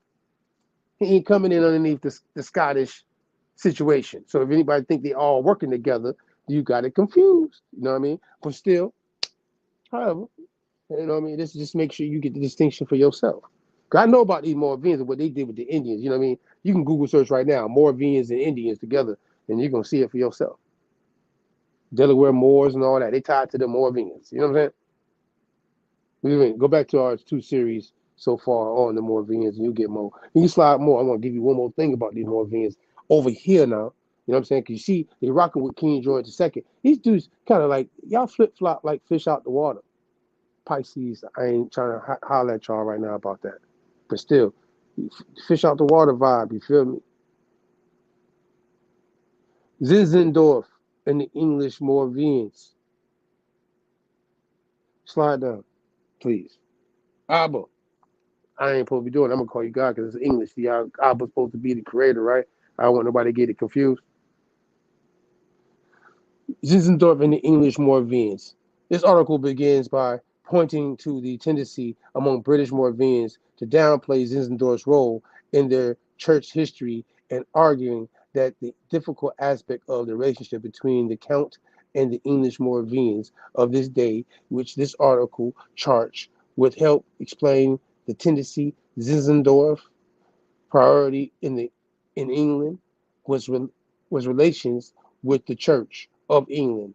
Recognition of the Moravian Church as a foreign episcopal sister church of the Church of England was important for the position of ordained Moravians working as missionaries in the British colonies. Zinzendorf feared that if the Moravian Church developed as a free church in England, that would endanger such recognition. It would also conflict with his understanding of the Brood regime, as a fellowship of the awakened Christians within the existing churches. Evangelistic activity with efficiency compared with the established church with similarly imperial recognition. British Moravians did not share these views. You heard me? Now it says, what is now known in the English as the Moravian Church was eventually the creation of Count Nicholas Ludwig von Zinzendorf. However, a significant proportion of the original members were German-speaking exiles, marooned from Moravia, many of whom had continued some of the tradition of their suppressed ancestral church in Unitas Frontum, Unity of Brethren, or Church of the Bohemian Brethren, with the consecration, is that right? Consecration, yeah, of David Nichman as bishop in 1735. Zinzendorf's church received the Unity's episcopal succession and thereby took on the mantle of his identity. You know what I'm saying? Let you know how Zinzendorf was getting down. You heard me? Now look. It gets too good. It's more Venus people, right? Nah, slide. That's it. That's all I wanted. These Moravian folk, they got in with the Hanover, coming to America, Georgia. We know in the time frame when Georgia's first being called Georgia, 1735 time frame. It shows you the times. And they're sending missionary folk amongst indigenous people and those who've been exiled to the colonies and stuff like that. You know what I mean? And just want to throw that in your, out there so you can see it. Because when we bring it back, it will be familiar to you. It won't be something that be foreign to you. You understand what we're saying, where we're coming from. Guys, give it this right here before we get into the next part. Tap in with us. We play this on Clubhouse, but we're gonna play it live for y'all too.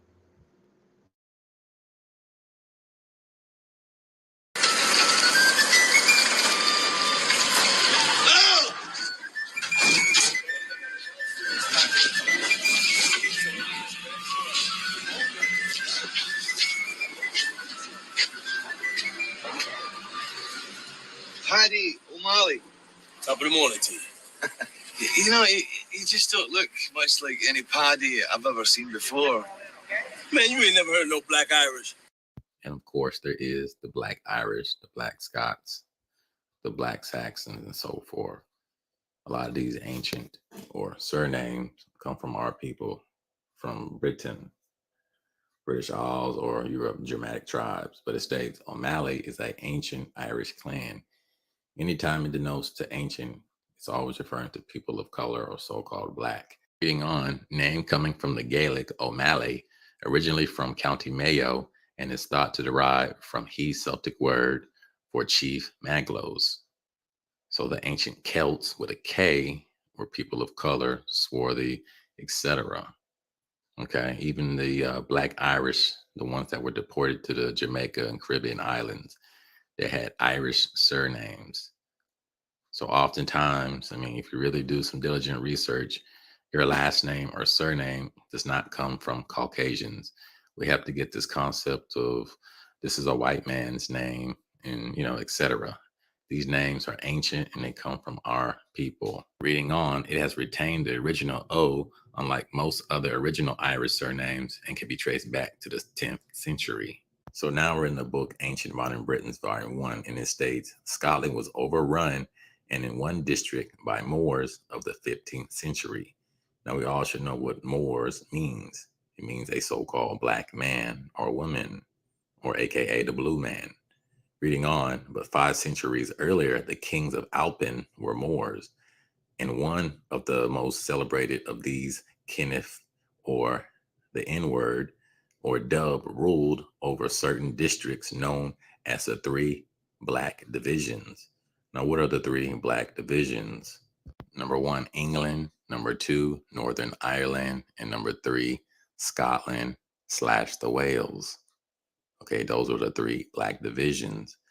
Now, you wonder why we have these Welsh, Saxon, different English, Old English names, okay? It makes sense, right? Reading on, how long before and after that the ascendancy remained with his swarthy nation? There's that word again. Swarthy means what? Dark complexion or dark skin people. Reading on, in what were the probable fluctuations of color throughout the island, it is impossible to ascertain and premature to discuss, but at any rate, the Moorish races, there's that word again, Moorish races, okay, Nec Faso Numen Pictos were among the chief opponents of the Romans when they marched through Britain 1800 years ago. Black Irish. That's right. Who you think invented the Macria? Lucky Charms. Huh? Shamrock Shake. That's ours. Give me your papers. What? Your papers. Let me tell you something. You got a whole bunch of nerve to ask me about my doggone papers. My family suffered, man, for lack of potatoes, foot and mouth disease, trachea sores, circumcision. Circumcision? That's right. My wife just had a set of twins, man. They both leprechauns. Leprechaun. Get it with. Irish Spring. If you don't believe that, you can wipe your ass with a 4-leaf clover. So now we're on page 163, the value of surnames, and it states, British octoroons have done likewise, with the result, in either case, that the far down posterity of the Negro or Moor, there's that word again, would be so white that no ethnologist could detect the presence of any other blood. And yet, in both cases, the male descendants would bear the surname first given to their remote authors, a surname signifying the black man. There you go. So they have our names, they have our surnames, okay? I mean, I don't know how much get more plain and simple than that. Okay. History is not what we've been told. Reading on, the fact is that most of our surnames are so old that while they argue with considerable force that this or that man is descended from such and such a race, meaning what a seed line, they give us no help in finding out the predominating blood. Reading on, nevertheless, the names exist, and with those of the topography and of usage already quoted, and with many a record in written and oral history, they emphatically tell us of a large section of our ancestry and whose complexion was black. Well, you heard it from the man right there. I think he did a good job with that. You know what I mean? Shout out to Bernie. Rest in peace. You heard it. Shout out what Cat Williams said. You know what I mean? That boy Bernie was the best. You heard me? Is what Cat said, right? What's Bernie Mac's last name for real? McCullough. McCullough. Yeah, I think he blew on the. You know how to play that role. He was like, well, I could do this all day in my sleep. You know what I'm saying? What's next though? Slide. So the Scotsman got a joint though. You know what I mean? The forgotten links between Highlanders and the Native Americans, tied to them surnames and stuff like that. You know, they don't hand over the crown, but now the Jacobites in the exile position, they, over here in the Americas, amongst the indigenous people, as obviously they're using the term Native American, First Nation, Aboriginal, indigenous people, you know what I mean, in the different backgrounds, tribally speaking. Slide down.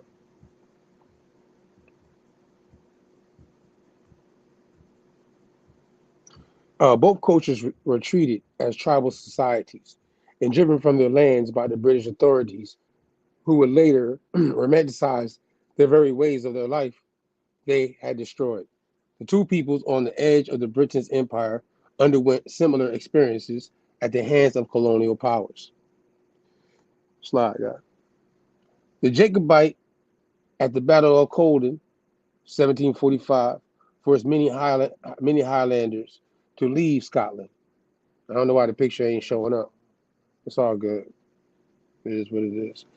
In the 18th century, Scotland's Gaelic-speaking Highlanders and the Indians of North America were facing increased pressure and aggression from the rapidly expanding Great Britain that was fast becoming the most powerful nation on earth.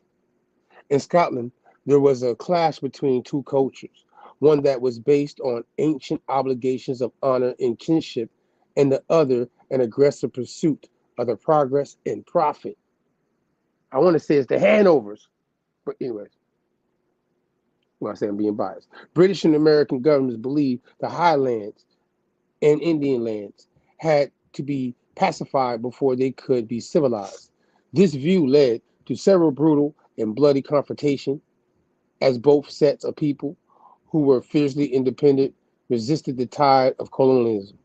Historian and author Colin Calloway, make you think, explains both groups of people experienced displacement and other forms of colonial assault on their social and political structures, their cultures, language, and ways of life. Highlanders and Indians organized their societies around clan and kinship, occupied land communally as tribal homelands rather than as real estate, and found themselves in the way of expanding capitalist world that stressed individual ambition, private ownership, and aggressive exploitation of resources for profit.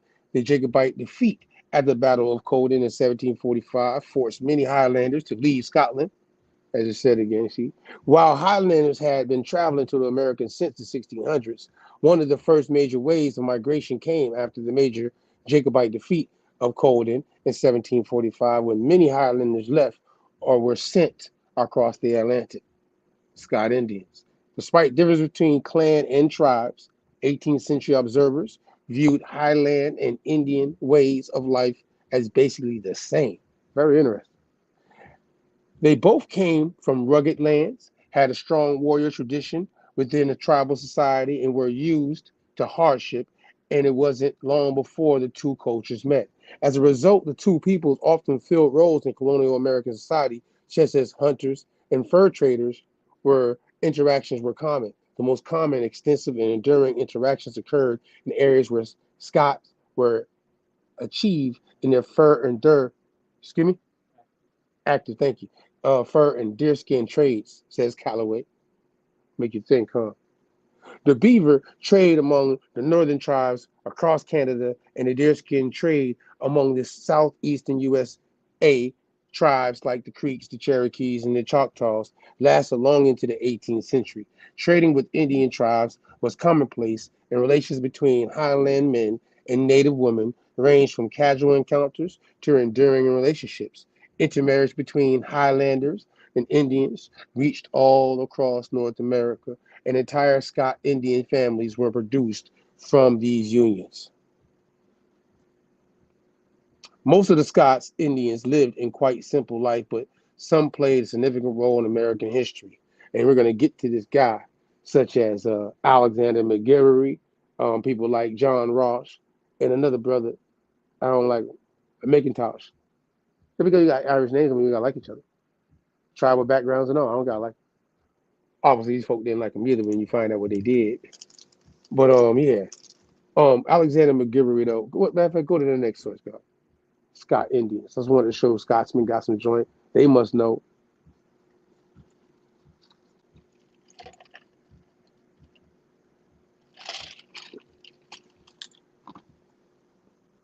I guess the next question going to be, did your surname come from a Moorish race of people out of the kingdom of Alba? Or did you get your surname from some white folk that later came from Scotland? Huh? The real lives of Scottish Indian chiefs, half Scottish, half Native American, two men at the turn of the 19th century shaped the future of U.S. Indian relations. And Alexander McGillivray is one of them. McIntosh, John Ross, these are mixed folk. Mulatto. But I guess because how matrilineal things work, if your mama is in the joint, then your son gonna be tied to it like that. And certain clans and everything, and however. Once American historians offered a similar story with clearer lines. We the people were white Europeans fighting Indians and enslaving blacks, then eventually atoning for it. Even with today's more multidimensional and multicultural perspective, few realize how much colonial Americans mixed socially and demographically. Important Creek Scotsmen like Alexander McGillivray and William McIntosh remain obscure. Theodore Roosevelt deemed McGillivray perhaps the most gifted man who was ever born in the soul of Alabama. McIntosh McGillivray relatives and doppelganger was a doppelganger. How's I say it? I know I'm gonna mess it up. Margaritas. How say it again? Doppelganger. See, I know I was saying it wrong. Yeah, doppelganger. Somebody that looked like it. Interesting. Was a wealthy Indian chief and slave owner assassinated by his own people for caving to the Americans. This April 6th, National Tartan Day. Americans should salute Scots by remembering these two Native American Machiavellian diplomats in kilts and headdress. The son of a once penniless Scottish immigrant who prospered in America and a Creek princess with French blood, Alexander McGillivray was born in 1750 near today's Montgomery, Alabama.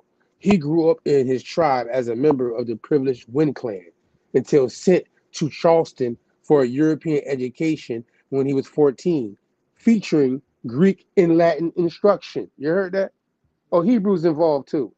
I don't know why they left that part out. It's 3 at these schools like Yale, Harvard, Brown. You know what I mean? Back in the day, you couldn't go to the schools unless that was the prerequisite of the languages that you needed to understand to be educated, by the way. Greek, Latin, and Hebrew. I like to say Aramaic. But however, when he returned, his mastery of white says, and his aristocratic blood made him a natural leader, dubbed Hippo Ilk Mikko, the good child king. Living on one of his father's plantations, he led the Creek Confederacy of 10,000 warriors, including the Seminole and the Chickamauga tribes. During the Revolutionary War, the McGiveries and the Creeks fought with the British. Yeah? An expensive miscalculation, it says. Because you see what happened, right? You done lost. You were fighting. We know you were rocking with, just like Tecumseh was rocking with the British. You know what I'm saying? Feel me? But however, the Patriots seized the McGivery estates. Slide up. After the war, McGivery rebuilt his wealth by allying with the Spanish and another Scot, William Panton. Yeah, Panton and Leslie Company. Would become the Southeast's largest trading, exploiting the access granted in the Treaty of Pensacola. McGivery negotiated in 1784. McGivery hated the Americans for seizing what he claimed was 39,999 pounds sterling worth of property and encroaching on the Creek Kingdom. He raided strategically and negotiated belligerently for the desirable purpose, he wrote with typical elegance in 1785, of adjusting and setting matters on an equitable footing between the United States and the Indian nations.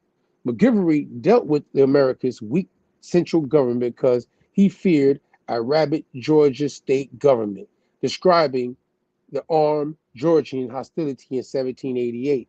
He wrote, "If I fall by the hand of such, I shall fall the victim of the noblest of causes, and that of maintaining the just rights, Yasherel, see, just, righteous, of my country. Growing up, my U.S. history textbooks never described such Creek nationalism and Western sophistication. McGivery's shenanigans were so grating that President George Washington considered declaring war on the Creeks. When General Henry Knox estimated Indian wars would cost the bankrupt new nation $15 million, Washington shifted, hosted the chief and his entourage in the nation's capital, New York. The resulting treaty gave the tribal chieftains payment and handsome medals, while McGivery scored annual payments of $1,200 and appointment of the brigadier general, for the good old days of the shameless graft. The Creeks ceded some land to their east, but gained present-day Alabama, parts of Georgia, Tennessee, Mississippi, and Florida. Shortly after signing the Treaty of New York in 1790, McGivery negotiated a $2,000 annual salary from the Spanish, securing the title of Superintendent General. These boy hustling, boy. He making plays. Parlays, you heard me? He making parlays. He was like, okay, I already lost my estates after we fought with the British. I got to get back in. They're going to hold me accountable. You know what I'm saying? So he's signing all these treaties. He playing everything. He got the Indian on the side too, some of them. But they get to him now. Look, okay, it don't end too well. Slide up. Yeah, because you can't be crooked, the opposite of Yasher, and think you're going to get away with it. Karma's a bit. You heard me? But beleaguered by the Dutch Americans and churlish Creeks, trying to centralize power within his squabbling nation, the sickly McGivery kept maneuvering until he died in February 1793. He was only 43. Harvard historian Theodore Roosevelt would marvel at McGivery's consummate craft and utterly selfish but cool and masterly diplomacy. Other historians appreciated how he reflected cultural economic changes within southeastern Indian society, trading, selling down, owning slaves, herding cattle, encouraging literacy, running plantations, while respecting Indian traditions, including polygamy and matrilineal power lines. William McIntosh, born in 1778, proved friendlier to America than his ancestor, the son of another coupling between Scottish trader and a Creek princess from the Wind clan. The Wind clan just seemed to be liking the Scottish folk, ain't it? Giving them access to make these positions of matrilineal power. You heard me? Oh, yeah. So McIntosh would be known as the Tuskegee Hutke, white warrior. He sided with the General Andrew Jackson, You know how we feel about him. During the Creek War of 1813, we might as well say 1812 Civil War time frame, right? Of Creek Civil War, and the First Seminole War, 1817 to 1818, becoming a brigadier general. You know what I'm saying? He fighting with Andrew Jackson and them against the Yacht Seminole, the Black Seminole Este-Lvste people. In 1823, did I skip? I did. McIntosh, too, wanted to civilize his nomadic people, making them settled farmers with private property. He profited from trading and diplomacy, enjoying 2 plantations, 3 wives, and at least 40 slaves. Both his plantations, Lacatro, Telefu, or Acon Bluff, and Indian Springs, are today public parks in Georgia and evocative heritage sites. In 1823, McIntosh built a hotel on his Indian Springs property. There, on February 12, 1825, he signed the Treaty of Indian Springs, receiving $200,000 while ceding 4.7 million acres to the United States, much of present-day Georgia, Alabama, and Mississippi. The white tide rises, he explained. We can't fight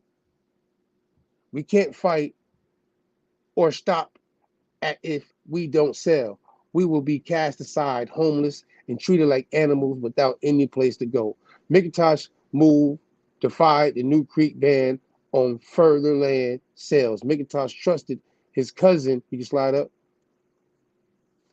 Let me get this charger for this bit. What was that, God? Hold on, put this charger in. All right, there we go. Where was I at? McIntosh stabbing? I'm at the top. George Troup, Georgia's governor, and his old friend Andrew Jackson to protect him. But on April 30, 1825, Chief Manoa raiding party burned Indian Springs, shooting, stabbing, and scalping McIntosh. Today, a plague from the William McIntosh chapter of Georgia's Daughters of the American Revolution marks his grave, praising this distinguished and patriotic son of Georgia, who negotiated the treaty with the Creek Indians, which gave the state all lands lying west of Flint River, who sacrificed his life for his patriotism. You heard me? Man, the Wind Clan, the greats, they supposed to represent the spirit of the Creeks, boy. They done did some I don't want to call it what I want to call it right now. But what is it? Mm-hmm. That Iron City and all them areas on that we're going close to Alabama. Yeah, like Seminole County and Muskogee County. Yeah. Yeah, it sounded about right, God. You see that, right? A century ago, the few historians who noticed deemed the half-breed McGivery a scoundrel, and the half-breed, it means mulatto, by the way, McIntosh, a hero. Today, McGivery is the noble yet greedy intriguer. McIntosh is a sleazy traitor. This battle is not over the fact, but over the meaning of America. Can we expand our horizons to incorporate Native American frustrations without debasing our own narrative? I don't know. Sometimes because you mixed in with the folk, right? We mixed all together, then certain folk made their decisions, right? They weren't being Yasher. You see me? And they marooned all their people from the source, from the Abba, based on what they might have called it, and put it underneath a patriarchal system. You feel me? And they had the matrilineal thing popping. You know what I mean? Too many slide up. Couldn't even get in unless you get in through the womb. Too many historians, especially up the Wind Clan, sound like the Spirit Clan, right? When you think of spirit. But either way, too many historians today failed that test, offering a mirror image, equally simplistic version of America, the greedy, the corrupt, the perennial, affected by the McIntosh virus. We need a subtle, multidimensional narrative that delights in the good we have done, the progress we have made, without whitewashing our sins. And whitewashing the people. I can toast, no, you can't, McGivery, bash McIntosh, but celebrate George Washington, Andrew Jackson, and entire enterprise. We almost in this constant moralizing, learning about the past without always judging. So On Tartan Day, let's sport our red, white, and blue kilts. Let's relish in the cultural melody that spawned two subtle diplomats who mastered the old and the new. And today, old world and the new. And today shapes a nation grand enough to own up to its faults, but mature enough to appreciate its strengths too. I guess they're trying to call themselves being Yasher at the end, huh? No, we can be straight up about what happened, and we all got to heal. I guess in the heart, you see them, but some are still marooned from the Abba. They don't understand the source of what they were marooned from, on a spiritual, religious, cultural, national mixture, etc. situation. You would think it was St. Patrick's Day the way we're doing this, huh? Scott Irish and Muskogee Creek, though. Just let you know, it shows you that on the other joint. Ain't gonna land too long on this. It's a genealogy website too, God. You can throw this genealogy joint in the chat. So anybody that want to click on that and go to this genealogy website and check it out. I just came about it obviously in the sources of things we're gathering, and I figured I'd share it with y'all tonight. For those who in the Southeast might have certain surnames and Muskogee ancestral roots, it might be interesting to you. Do your own autonomous dig on what you might find.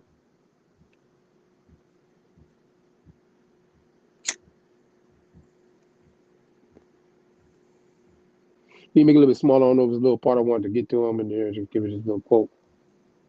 Even pointing to the websites too. It's serious, but I just wanted to, we ain't being biased. Share this joint.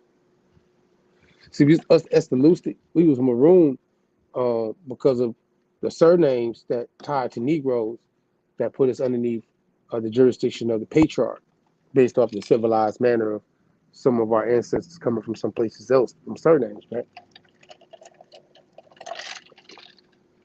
So it happened that maybe the clan and its position of power wasn't, empowered enough, Kofi, you feel me? To be able to claim those people unless they were tied to certain women of that situation. You feel me, guy? But that's a whole nother discussion. Like, you ain't come from my woman. You mean you can't? Yeah. Oh yeah, they third cousins, but that's not our woman. You feel me? So check it out when you get a chance. You put it in the chat for us. We can slide.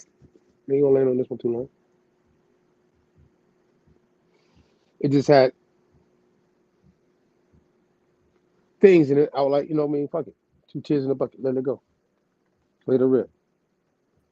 Let's see what's going on here real quick.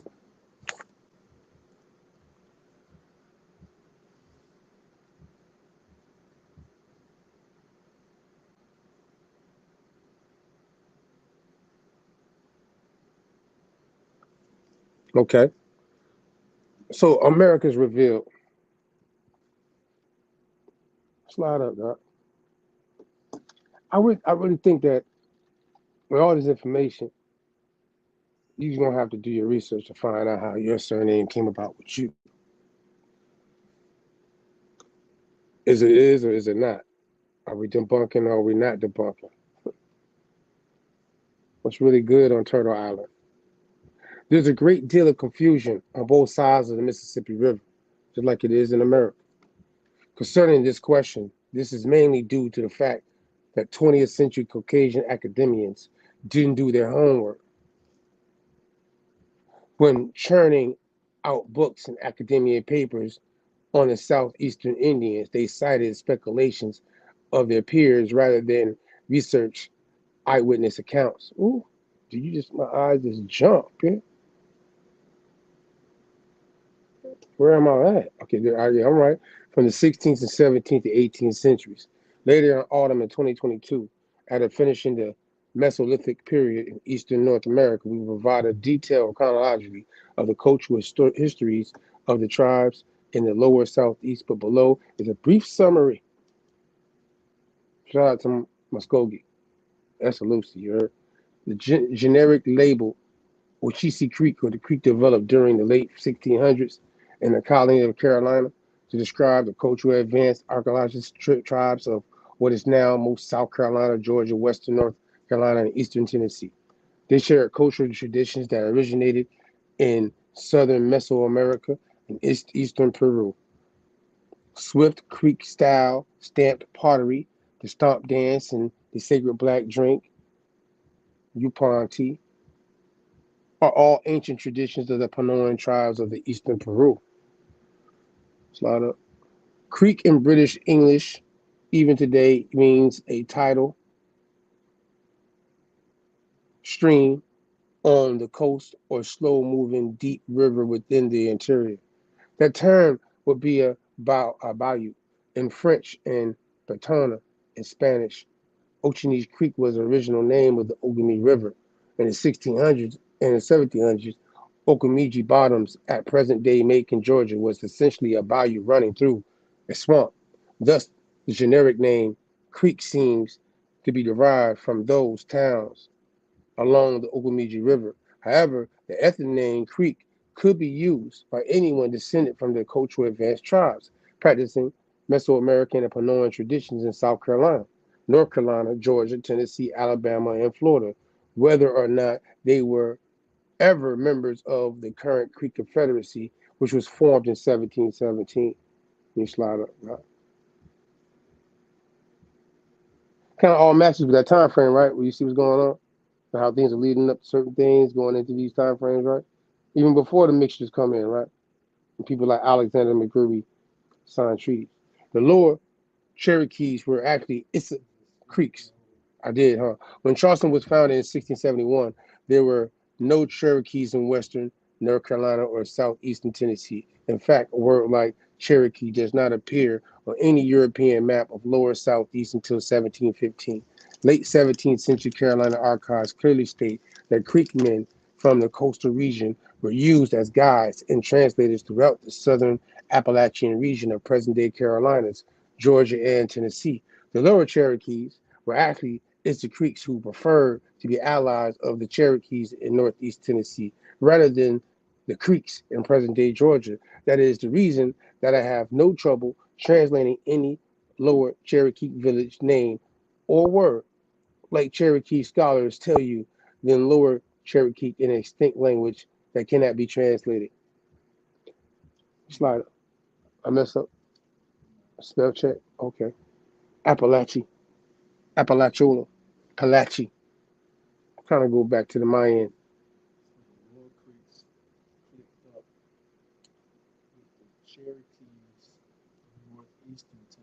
Yeah, that area right there is where they kind of come together. Because how we just said earlier, McGivery, how that Tennessee, all them areas were given to them, you know what I mean? Until it was seated later on underneath McIntosh. You see what I'm saying? So we're in this time frame is free people, color, indigenous people, all in this area, mixtures and everything. White folk too.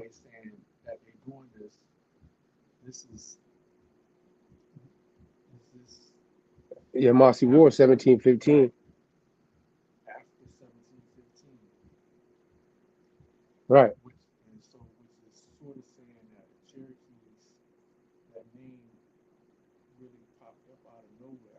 Yeah, the Cherokee joint comes up after, you know what I'm saying? When they created that Cherokee It come out as a confederacy of a mixture of groups of people. who they wanted to control some shit. Yeah, you know, things are happening. Things are happening. You see 1715, Yamasi War in that same area, so I don't know how that worked. So it said the lower Cherokees were actually Issa Creek, see? Right. You see what I'm saying? So the lower Cherokee are actually speaking and taught to the Muskogee language too, who preferred to be allies of the Cherokees in northeast Tennessee rather than the Creeks in present-day Georgia. That is the reason that I have no trouble translating any lower Cherokee village name or word, while Cherokee scholars tell you that in lower Cherokee is an extinct language that cannot be translated. You know what I'm saying? So interestingly, again, Appalachia, that name, Bemarin, you know what I mean? Bemarin. It lets you know what it's connected to. Bemarin was called Bemarin. It was originally a Sephardic Jewish family name which was altered to a French form when the French Protestants gave sanctuary to Sephardim in France. Most Pomeranian families in France today are Protestants. Creeks in Georgia and its mountains in Piedmont still call themselves Appalachia or Palachi when the colony of Georgia was founded in 1733. English speakers shortened the family name Bemarin to Brim, Muskogee. It's Muskogee. And variations of Muskogee, shout out to Moscow.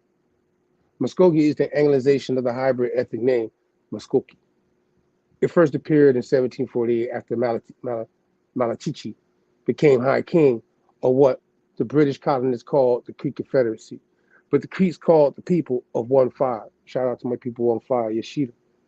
The word is composed of the Sephardic Jewish root maskil, which means mixed ethnicity, with the ancient Northwest European word for the people or tribe, ki, K-E, see?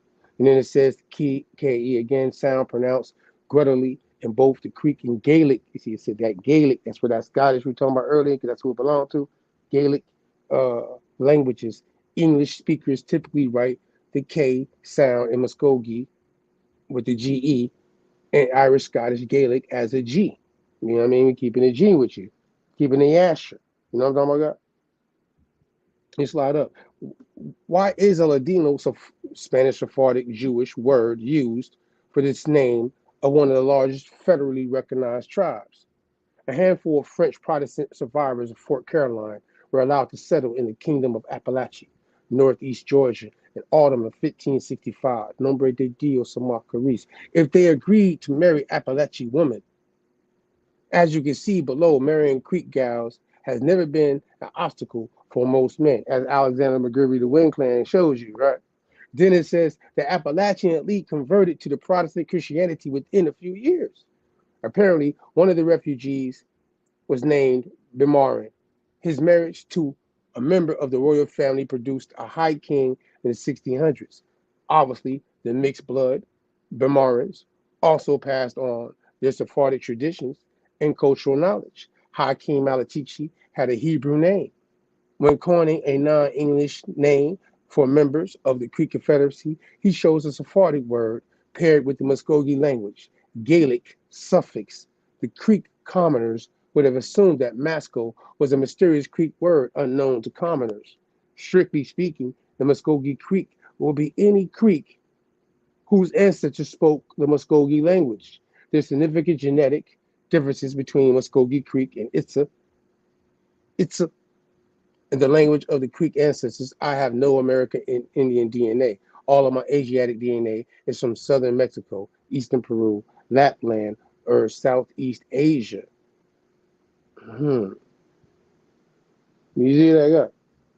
I want people to see that we tied on, like McIntosh, the Indian, the Gaelic language tied to the Jacobite. Obviously, the Sephardic came in earlier than that. You know what I'm saying? They're there in 1565 when North America, St. Augustine is being formed as a settlement, St. Augustine. You know what I mean? French Protestants coming in, mixing with the Appalachia, the Palachi. You know what I mean? So this is all, trace it to your research. You know how it is. Some things thrown into this Marooned from the Abba bill. And it's a campaign year. You can keep it moving. It's a campaign year, campaign 2024. A lot of things do need to be debunked and understood.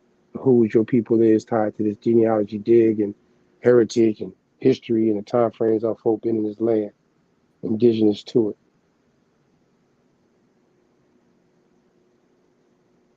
We all been marooned from the Union, no matter what several states you might be located in. The Pedras Negras, Black Stones, interesting to know. This is the last joint that we found interesting to share with y'all this year, because it's one of them years they're finding a whole bunch of different ancient things in the Amazon, the South America, Central America, and different places and shit, you know what I'm saying? So when I seen it earlier this week and I thought about this, I'm like, I gotta share this joint, you know what I'm saying? Yeah, that's why I thought about Jeff Fort, you know what I'm saying? The Black Stones and shit. I know some of them dudes out there in Chicago and up there in areas like that, Detroit and all them areas out there. Shout out to y'all. I heard it's cold up there by y'all, by the way. Y'all Tesla's not even working. But when it comes down, it says Piedras Negras, it says Black Stones, was the capital of a Maya kingdom that stretched along the banks of Central America's Usumacinta River between the 4th century BC and the 9th century AD. In antiquity, Maya settlements peppered the shores of the Usumacinta from Piedras Negras in modern-day Guatemala to its rival city, Yasherel, 40 kilometers south in the Chiapas state of Mexico. Piedras Negras and Yasherel battled for hegemony in the region during the late classic period, AD 600 and 900 AD. Dominance was a large part determined by the control over the river, watery trade route that carried cocoa, salt, cotton, obsidian, jade, feathers, and shells north towards the Gulf of Mexico. Piedras Negras is formed from two main neighborhoods of, you done jumped on me. Okay, elaborately carved in civic and religious buildings. The majority of this monumental architecture was constructed during the 8th century AD when the city was at its height of prominence and wealth. Piedras Negras possessed ball courts, limestone sculptures, and temple pyramids such as El Mascaron, a tiered pyramid named for the colossal stone mass that adorns its steps. You slide a blue. Oh, we ain't gonna read this whole thing. I just want to get them that Piedras Negras, that black stone energy. You know what I'm saying? Right here on this side of the waters. You know what I'm saying?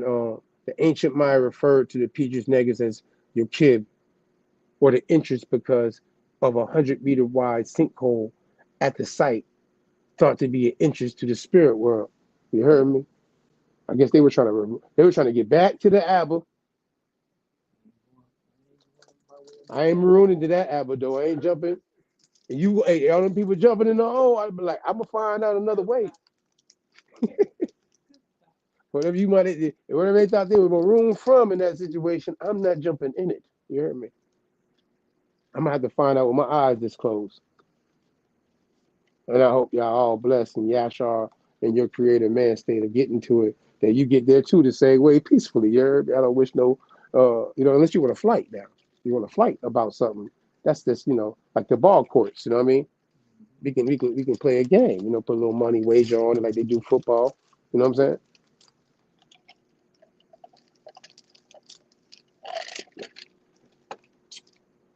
But yeah, tap in with us, man, each and every Sunday, 8 to 11 o'clock. Appreciate y'all for tapping in. The Autonomous Party. The harsh reality is live life autonomously. You already know what it is. Shout out to everybody that pulls up for the live joint. If you like it or you hate it, you pulled up. You heard me and spent some time with the party, right? And you obviously can give us feedback. It's not like we you know where we at on Clubhouse. Obviously, shout out to Facebook, Maroonville. We ain't marooned from the Abba no more, though. Well, not on the party side. Feel me, God? We ain't marooned from the Abba no more. We just have a problem with that jurisdictional part of these things. You heard me? Make that manifest. You heard me?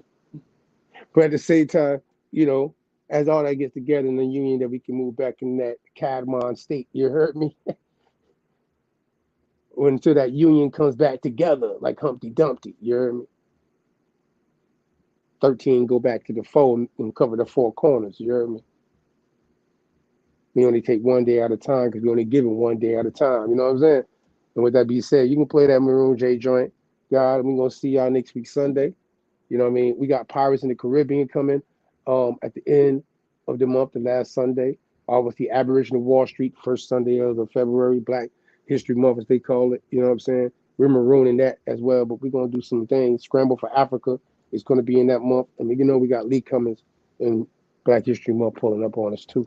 You know what I mean? And Drake Cobbs, February 11th, got him in the building. Tap in with us. Peace. Maranatha.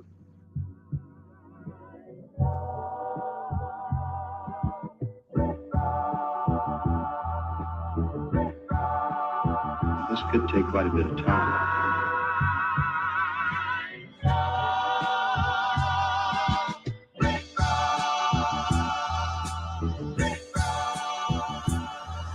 Pardon my autonomy. I know one day they'll honor me. This ain't pertaining to 28 Deuteronomy. Self-determination, controlling our situation.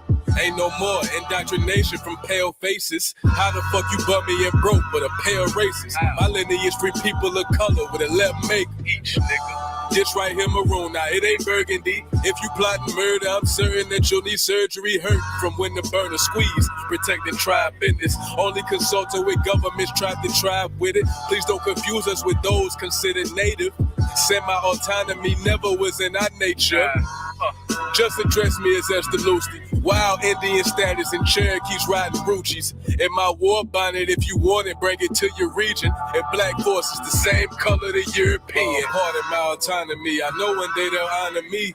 This ain't pertaining to 28 Deuteronomy. Self-determination, controlling our situation. Ain't no more indoctrination from pale faces.